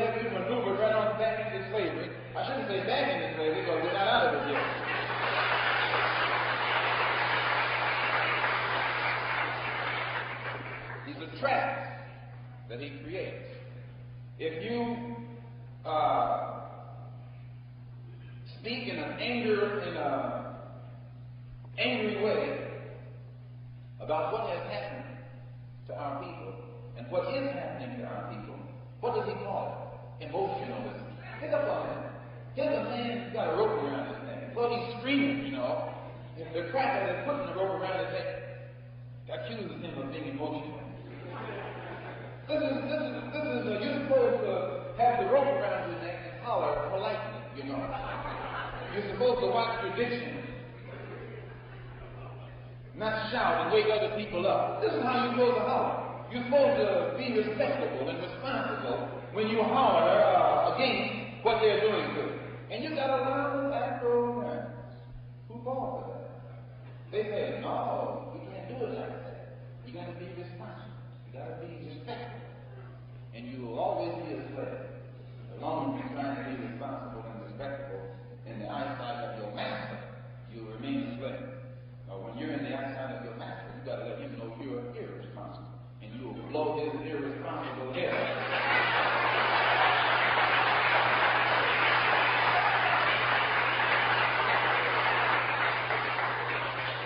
Then again, you got another trap that he maneuvers you into. If you begin to talk about what he did to you, he'll say that's hate. He's teaching hate. Pick up on that. He won't say he didn't do it, because he can. But he'll accuse you of teaching hate, just because you begin to spell out what he did to you. Which is an intellectual trap, because he knows we don't want to be accused of hate. And the average black American who has been real brainwashed, he never wants to be accused of being emotional. You ever watch it? You ever watch one of them? Yeah, you watch it. Watch it. That real bourgeois black American. He never wants to show any sign of emotion. He won't even pat his teeth. You can have some real soul music. He'll sit there, you know, like it doesn't move him. I watch him. I study him. And the reason he's trying to pretend like it doesn't move him, he knows it doesn't move him. And because it doesn't move him, so they can't do it. They got no soul. and he's got to pretend he has none. Just to make it with them. This is a shame. Really. And then you go a step farther. They get you again on this violence. They have another trap wherein they make it look criminal if any of us, again, who has a rope around his neck, or one is being put around his neck, if you do anything to stop the man from putting that rope around your neck, that's violence. And again, this bourgeois Negro who's trying to be polite and respectable and all, he never wants to be identified with violence. So he lets them do anything to him, and he sits there submitting to it non-violently, just so he can keep his image of responsibility. He dies with a responsible image. He dies with a polite image. But he dies. The man who's irresponsible and impolite, he keeps his life. But that responsible Negro, he'll die every day. But if the irresponsible one dies, he takes some of those with him who were trying to make him die. So the era that we're living in is an era in which we see the people in the East on the rise and the people in the West on the decline. That is, the dark world is rising and the white world or Western world is having its power curtailed. This is happening, and it's happening every day. Even in take right there in Saigon, in South Vietnam. Don't you realize that 20 years ago, those little people over there didn't have a chance? All they needed would be a battleship to sail up to the coastline, and everybody over there would bow down. Yes, sir, boss. That's how they said it, same as you said it over here. But not now. Now they don't yes to nobody's boss. They get them a rifle and run boss clean on out of there. The entire East, the dark world, is on the rise. Whether you like it or not. If the dark world rises up, it puts the white world on the spot. It puts the Western world on the spot. And it puts you and me on the spot. Why does it put us on the spot? Because although we're in the West, we're from the East. Many black Americans don't realize this. You are not of the West. You are in the West. You're not a Westerner. You're from the East. You're not white. You're in the white world. That doesn't make you white. You're as black as you ever were, but you're just in the white world.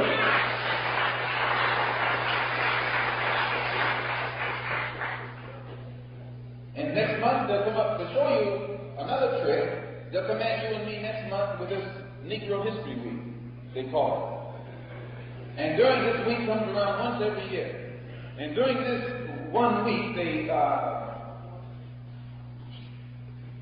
drowned us with propaganda about Negro history in Georgia and Mississippi and Alabama. Never do they take us back across the water back home. They take us down home, but they never give us a history of back home. They never give us enough information to let us know what were we doing before we ended up in Mississippi, Alabama, Georgia, Texas, and some of those other prison states. They give us the impression with Negro History Week that we were cotton pickers all of our lives. Cotton pickers, orange growers, mammies and uncles for the white man in this country. This is our history when you talk in terms of Negro History Week. They might tell you about one or two people who took a peanut and made another white man rich. George Washington Carver, he was a scientist, but he died broke. He made Ford rich. So he wasn't doing anything for himself and his people. He got a good name for us, but what did we get out of it? Nothing. The master got it. It's like a dog who runs out in the woods and grabs a rabbit. No matter how hungry the dog is, does he eat it? No. He takes it back and lays it at the boss's feet. And the boss skins it, takes the meat, and gives the dog the bone. And the dog is going right on hungry again. But he didn't know. He could have gotten the rabbit and ate it for himself. And boss couldn't even have caught him with it, because he can outrun the boss. But it's the same way with you and me. Every contribution we make, we don't make it for our people. We make it for the man. We make it for our master. He gets the benefit from it. We die not for our people. We die for him. We don't die for our home and our house. We die for his house. We don't die for our country. We die for his country. A lot of you all were fools on the front line. Were you not? Yes, you were. You put on the uniform and went right up on the front line like a roaring hound dog, barking for master. And when you come back here, you'll have to bark since you got back.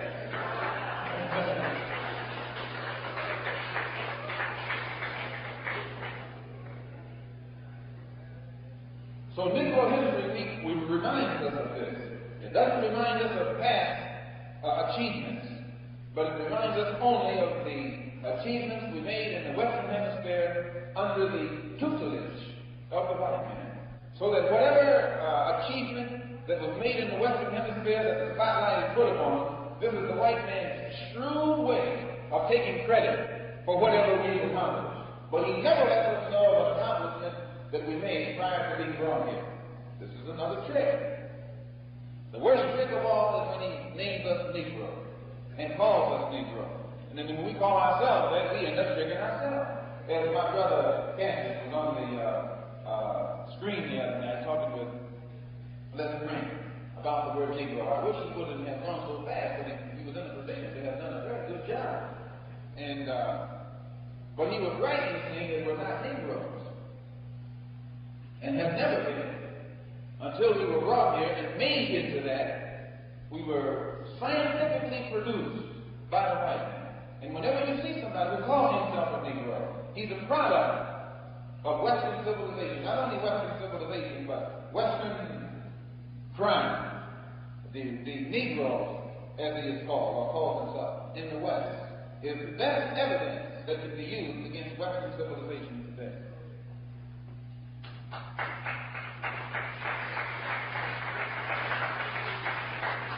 One of the main reasons we're called Negro is so we won't know who we really are. And when you call yourself that, you don't know who you really are. You don't know what you are. You don't know where you came from. You don't know what is yours. And as long as you call yourself a Negro, nothing is yours. No language. You can't lay claim to any language, not even English. You mess it up. You can't lay claim to any name, any type of name. that will identify you as something that you should be.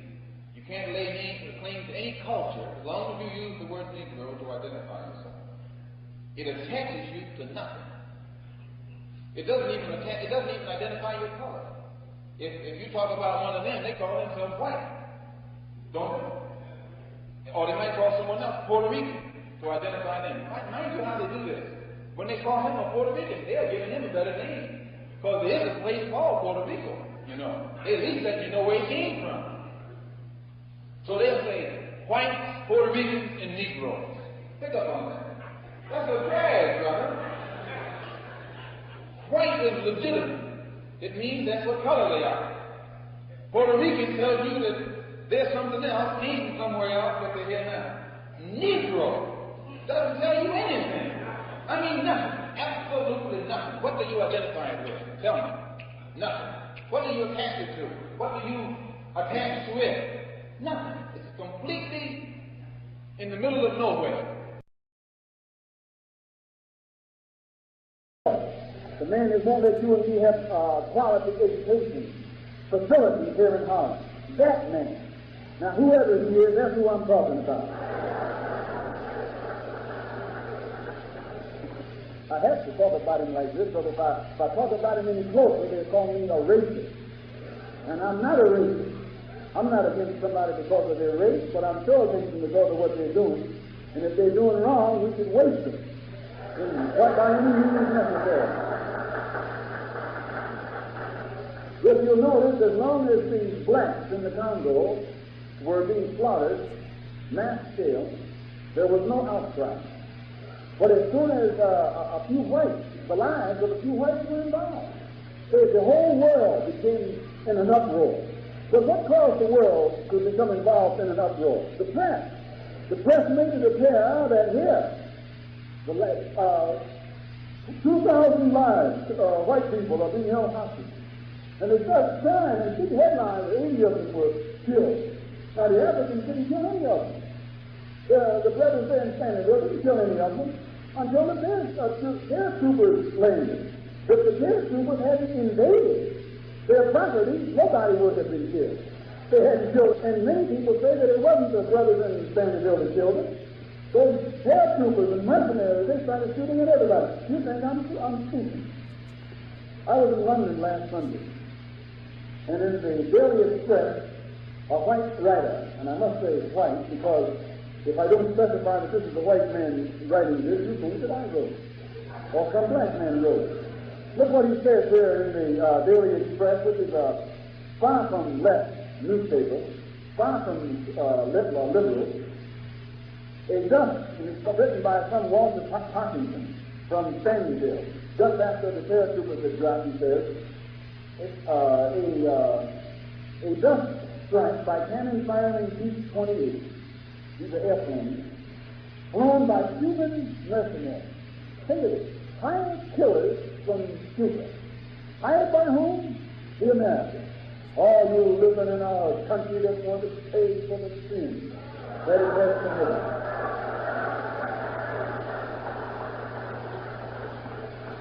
It blew up the rebels' warehouse headquarters and killed the mortar crew. Yet, more Chinese-made mortar shells are still arriving. See, they throw this Chinese thing in there to make you prejudice. They don't know whether it's Chinese mortars, but that's how the press does it. It always has words to justify their destruction of the people that they're destroying. At 7 a.m., troops with Belgian mercenary armor and the Congo Army's Diablo paratroopers rode into the gunpowder-shaped native city of Bel. The troops spotted rebels preparing to open fire from a house. Now pick up on this. And smashed their way in, battering down doors and dragging out men, women, and children. Now there wasn't rebels in the house. These were just black Congolese in the house. And to justify going in and dragging them out and murdering them on the spot, they've got to call them rebels. And this is the kind of operation that's going on in the Congo, and you don't hear these Negro leaders saying anything about it.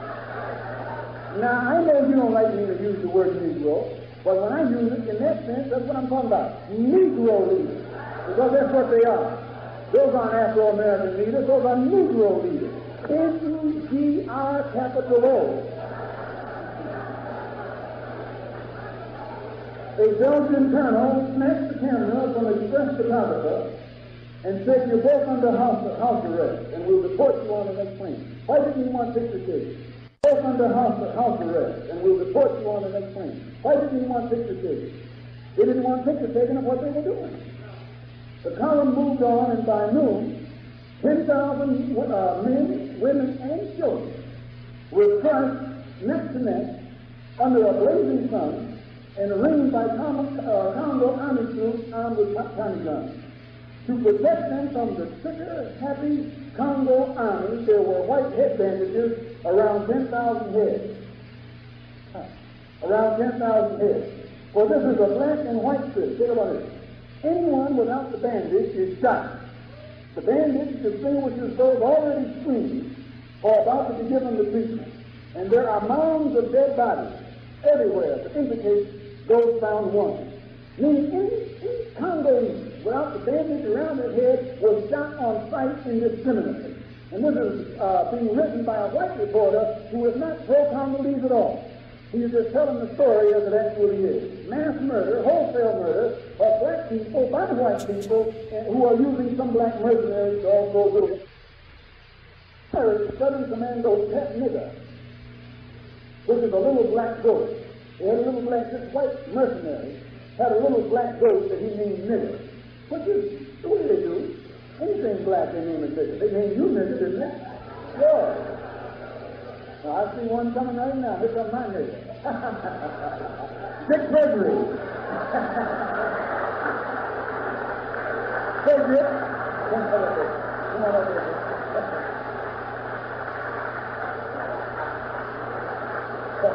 Come on up here, Dick.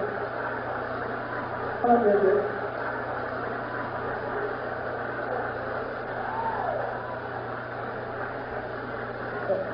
We're going to get Dick investigated. I heard Dick on the Let's Screen show the other night talking about niggas.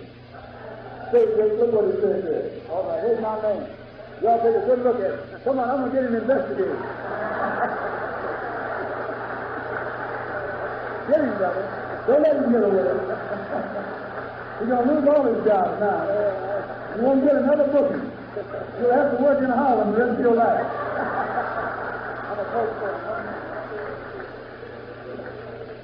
So look what he says.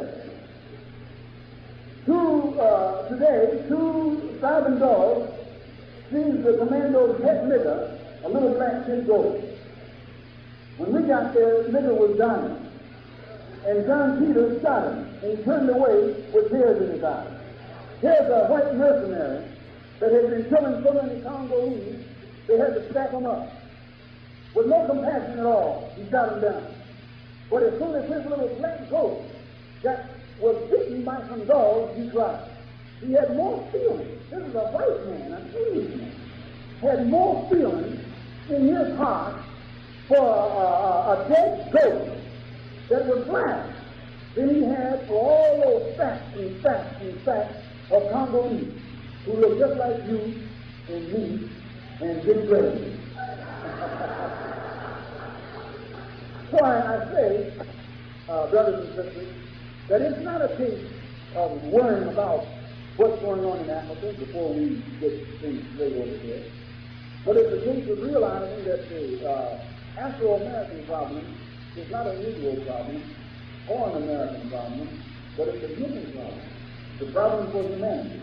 And when you realize, when you look at your and my problem in the context of the entire world, and see that it is a world problem, and that there are other people on this earth who look just like we do, who also have the same problem, then you and I become allies, and we can put forth our efforts in a way to get the best result.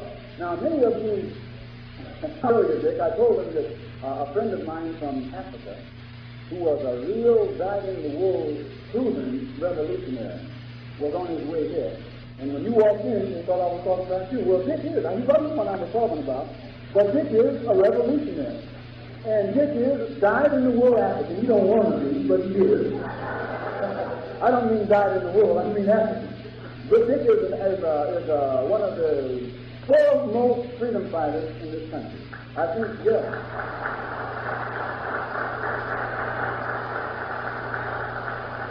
I say that in all sincerity. Dick has been on the battlefront and probably has made a greater sacrifice in that by taking the stand that he has, I'm quite certain that it has alienated many of the people who weren't alienated from him before he began to take his stand.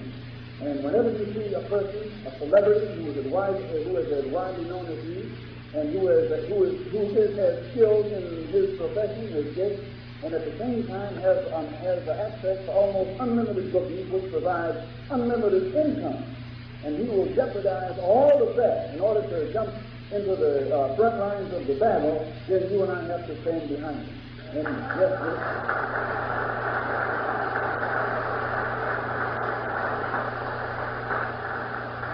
and I want Dick also to hear our brother who's coming, so before he gets here, I think Dick better talk to him. Come on, Dick. Dick Gregory. Put out the cigarette. Yeah, I'd like to say thanks very much, Brother Malcolm, and I'd like for you to know one thing. You will be too right to be called me here.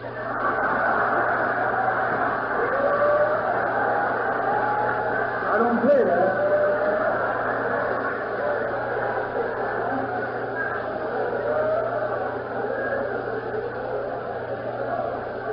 There's been some changes made since you've been gone.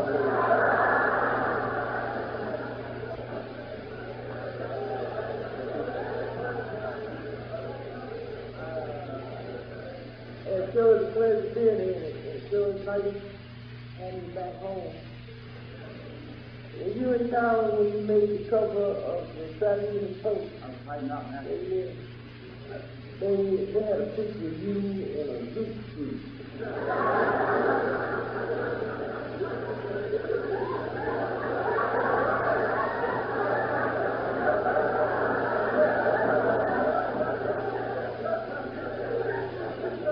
And I know that underneath the picture, I guess they were explaining it to white folks. Because it said zoot suit and red coat. I know they didn't have to explain that to us. But sure it's nice having you back. And, well, we got some things that you have to take care of before you leave again. You know, we had 4 rides here while you was gone.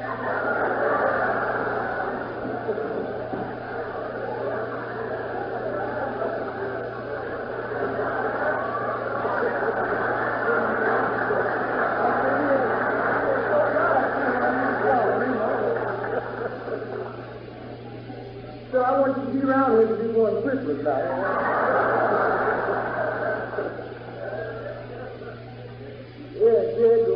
Just start acting up again. Yeah, he just started acting up and just got a little bit beside himself lately. Because now, what people said about the FBI is true and true. If you don't believe me, follow me down to Mississippi next time. Well, I remember one day we was trapped in the alley with the Ku Klux Klan on one end and the FBI on the other, and we flipped the car and decided which way we was going to go.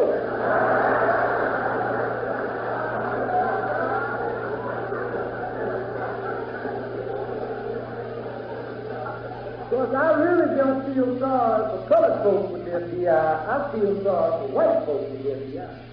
Because if the FBI, what it is doing, is they really coming off the lead, white folks in trouble. I mean, when you stop and think about one of them old racial killings is about the easiest thing to solve in the world, because wasn't too much planning put into it, a lot of impulse, since that plan 7 years just to get the car they want to get used. So you can see what they might could scheme up and do something to get away with it. One of them rednecks down there is going to kill somebody, and the #1 law enforcement agency in the world in 9 months haven't found out who it did it and what happened, then if this idiot can trick them that much, I wonder what the espionage boys are getting away with. And then Hoover came out the other day and he announced that the FBI had started infiltrating the Ku Klux Klan. Now, I'll be honest with you, I don't mind my tax money going for missiles, but I'm damned if I'm going to buy some cheese.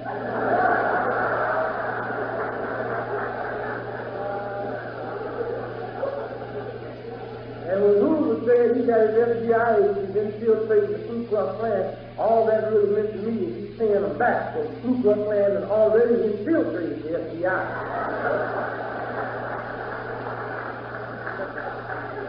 You know, I really hate this. You talking about you might get me investigated. I really hate to put down the whole FBI, but J. Edgar Hoover is the FBI. And I never trusted J. Edgar Hoover. I mean that. I don't trust Hoover for a whole lot of reasons. One of them is about 70 years old and never been married. I couldn't trust him.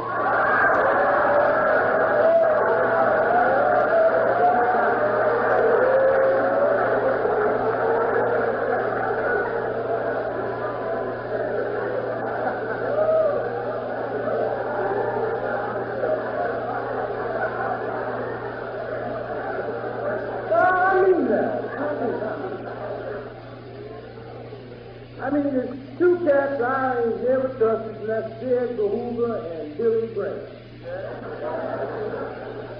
That's right. Now, I tell you who I do. I think Brother Oral Roberts. You ever caught Brother Oral Roberts out of Tulsa, Oklahoma?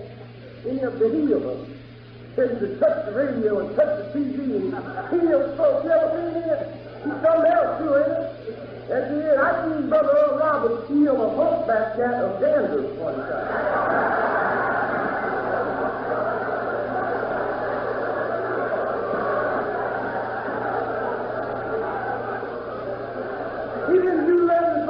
But the cat don't scratch no more.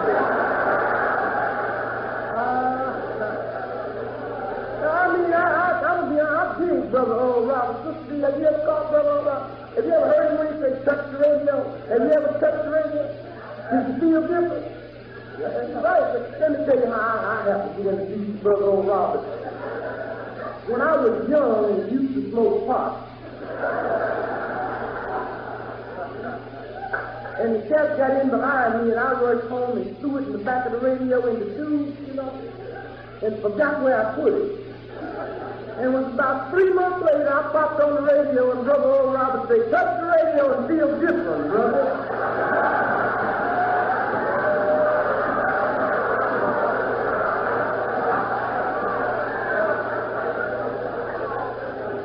Oh, yeah, I've been digging Brother Oral Roberts ever since.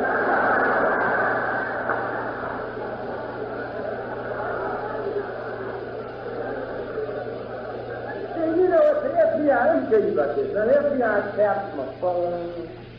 Every now and then they follow me around. And they had FBI even had to lay off my case the other day. But he been following me so long, he started acting cunning.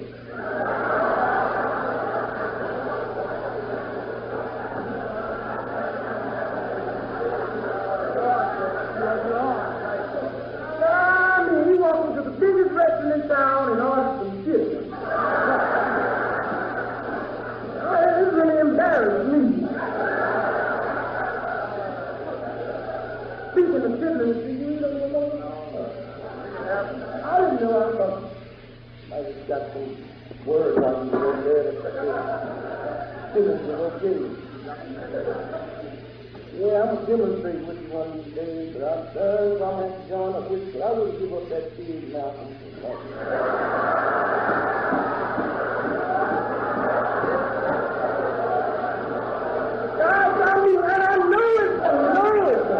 I know it ain't going to do me no good. And I tried it. I said, leave the pig alone. And just I convinced myself I leave the pig alone. Somebody tell me what the pig is. Beef, ham house, chicken, barbecue ribs. I said, well, I'm with you. I don't mind getting him a right, but I'm done. I'm going to lose my cold.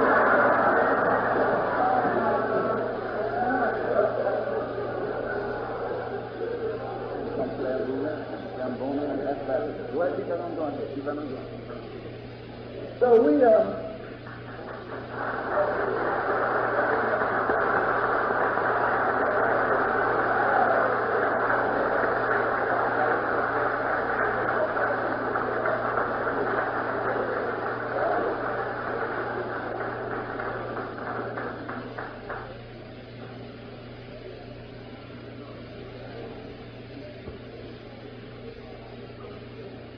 tell that FBI agent back there in the back to come on in and have a seat.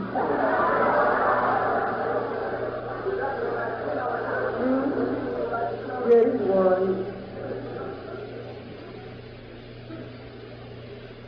Upstairs, west.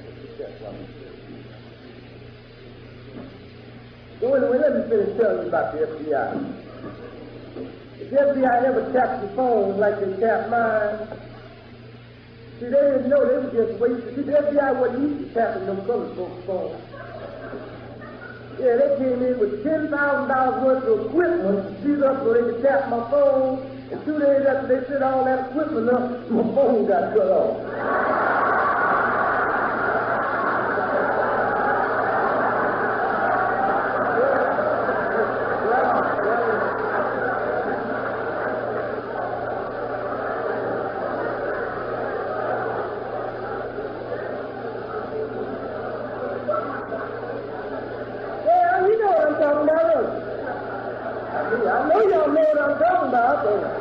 Anything happen to you without the tap? So anyway, I feel now, but I don't even want to talk about food no more. I send him telegrams every now and then, calling dirty names. You see, when the FBI tap your phone like they tap mine, and you want to have some fun, see, they don't know I know.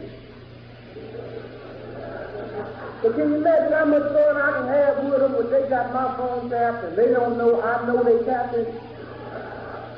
I have a ball.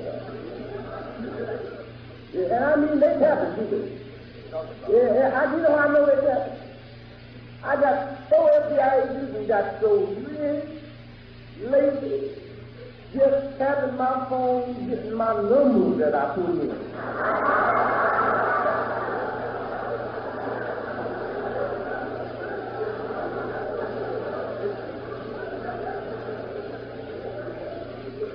And then y'all ever put your numbers in and went home and prayed, and nothing happened? Oh, that makes you mad. I played my area code the other day and my zip code hit. I was so mad But anyway, let me tell you what I do to the FBI, seeing that I know and they don't know. A couple of weeks ago, I flew into Chicago and called my wife from the airport. I said, hey, baby, just got in town. I want you to meet me downtown State Madison in about 2 hours and get the brown box and put the stuff in it. No, that don't tell nothing. One time was some nerves and had to be calling to Miss Grace what that brown box looked like. And she showed up. 2 hours later, she met me downtown. I said, honey, don't look back. The agents are sitting in the car. They just hugged me and put the brown box on the ground. And they pulled one of them Hollywood switches. They picked up my box and left me their box. And I didn't make anything any worse. When we walked off, we didn't even pick up the box they left for us. And I know they was anxious to skip that box back to Judge Hoover so they could get a heavy case against me. And I know Hoover was upset when he opened up that box. There wasn't nothing in it but some dirty drawers.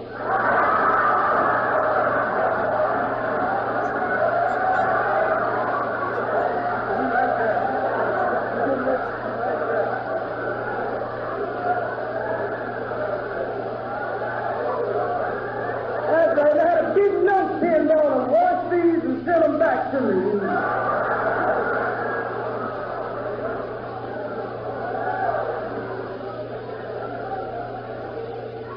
You see, we all have problems. I'll tell you what happened to me not too long ago.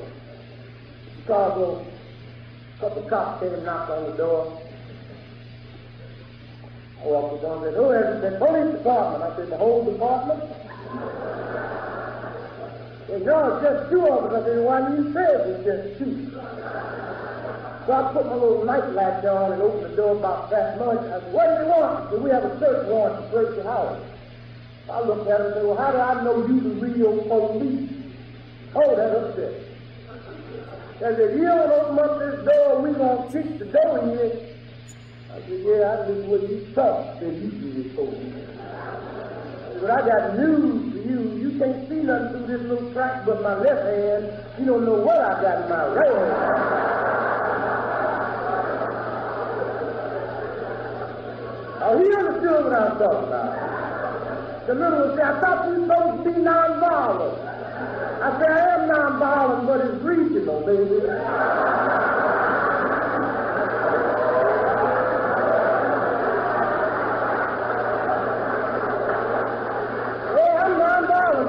Georgia, Alabama, and Mississippi.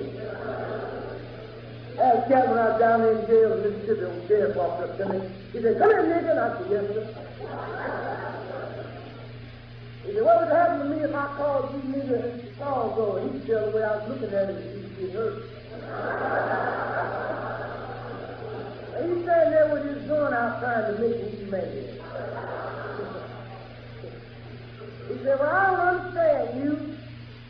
I call you nigga down here and nothing happens. I call you nigga in Chicago and you get mad. Why? I told him simple.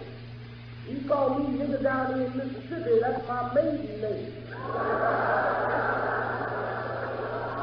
If you ever call me nigga in Chicago, you find out we got married.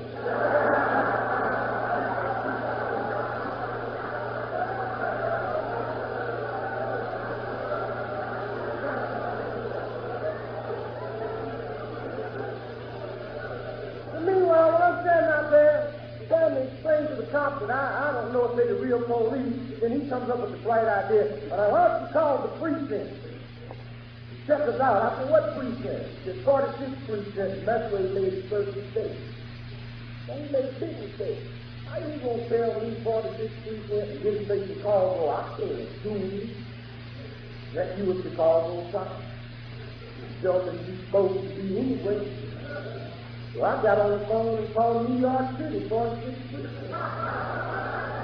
At the Captain Bell in New York, 46th Precinct, the Captain Bell, I'm the graduate, two officers, as I was here from your precinct checking me out. The first one, we checked the books and let them know it was legitimate police. And naturally, he didn't find no record. He said, no, we have no record of this.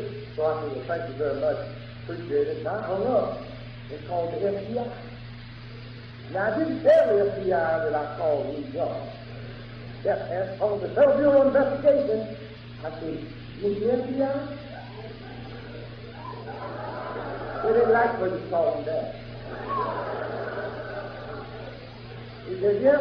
I said, I have two officers out here supposed to be from 46th Precinct, and I called the 46th Precinct, and they have no record of it. So that means two guys impersonating law enforcement officers, which means that's a felony crime. Would you please send two Mr. FBI agents out here and check them out for me? He said, right away. And when the FBI said they sent somebody to my house right away, they mean right away. But chances are the man out in the bushes watching already, you know. So now I have to now go back to the door and saw these cats, get the face time to get there. And I did. I walked back and I told him, I said, look, man, I just saw New York City. Didn't lie to him. I just saw New York City and they never heard of you. And I said, Chicago, you idiot. I said, don't call me no idiot, so you keep my right hand now. So I went back and I called Chicago 46th Precinct. The guy got real upset. You mean you haven't let him in yet? I said, cool it, baby. I'm just trying to check him out. You tell me one thing. These two cops you sent by my house, are they white or colored? He said, what do they look like to you? I'm not buying them with me. I know. Hell, I know what they are.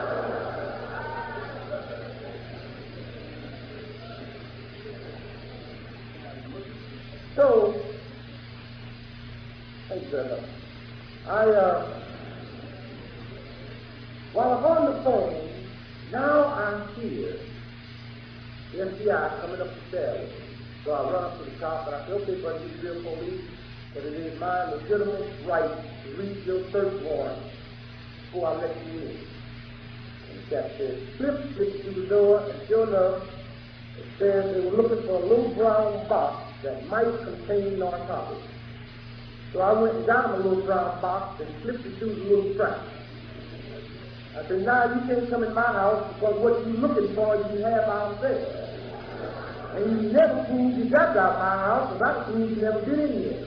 Oh, they raised there talking about kicking the door down, and just about that time, the two FBI agents walked up and said, can we help you, Mr. Gregory? I said, yeah, them two cops out there trying to sell me some dope.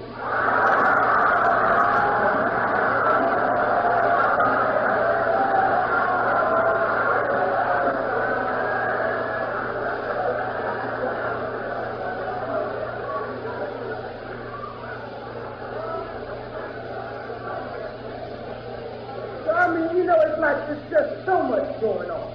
So much going on. It just scares me to death. I got drunk the other night speaking now. But I'm Baptist, you know, that goes in my way. And I was trying to call my wife and ended up dialing the wrong number and ended up with the United States Weather Bureau. That's the United States Weather Department.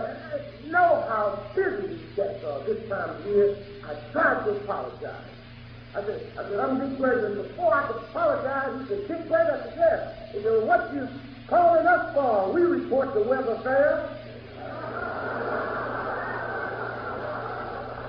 And you know that really made me mad. I said, just for that, we're going to demonstrate against you.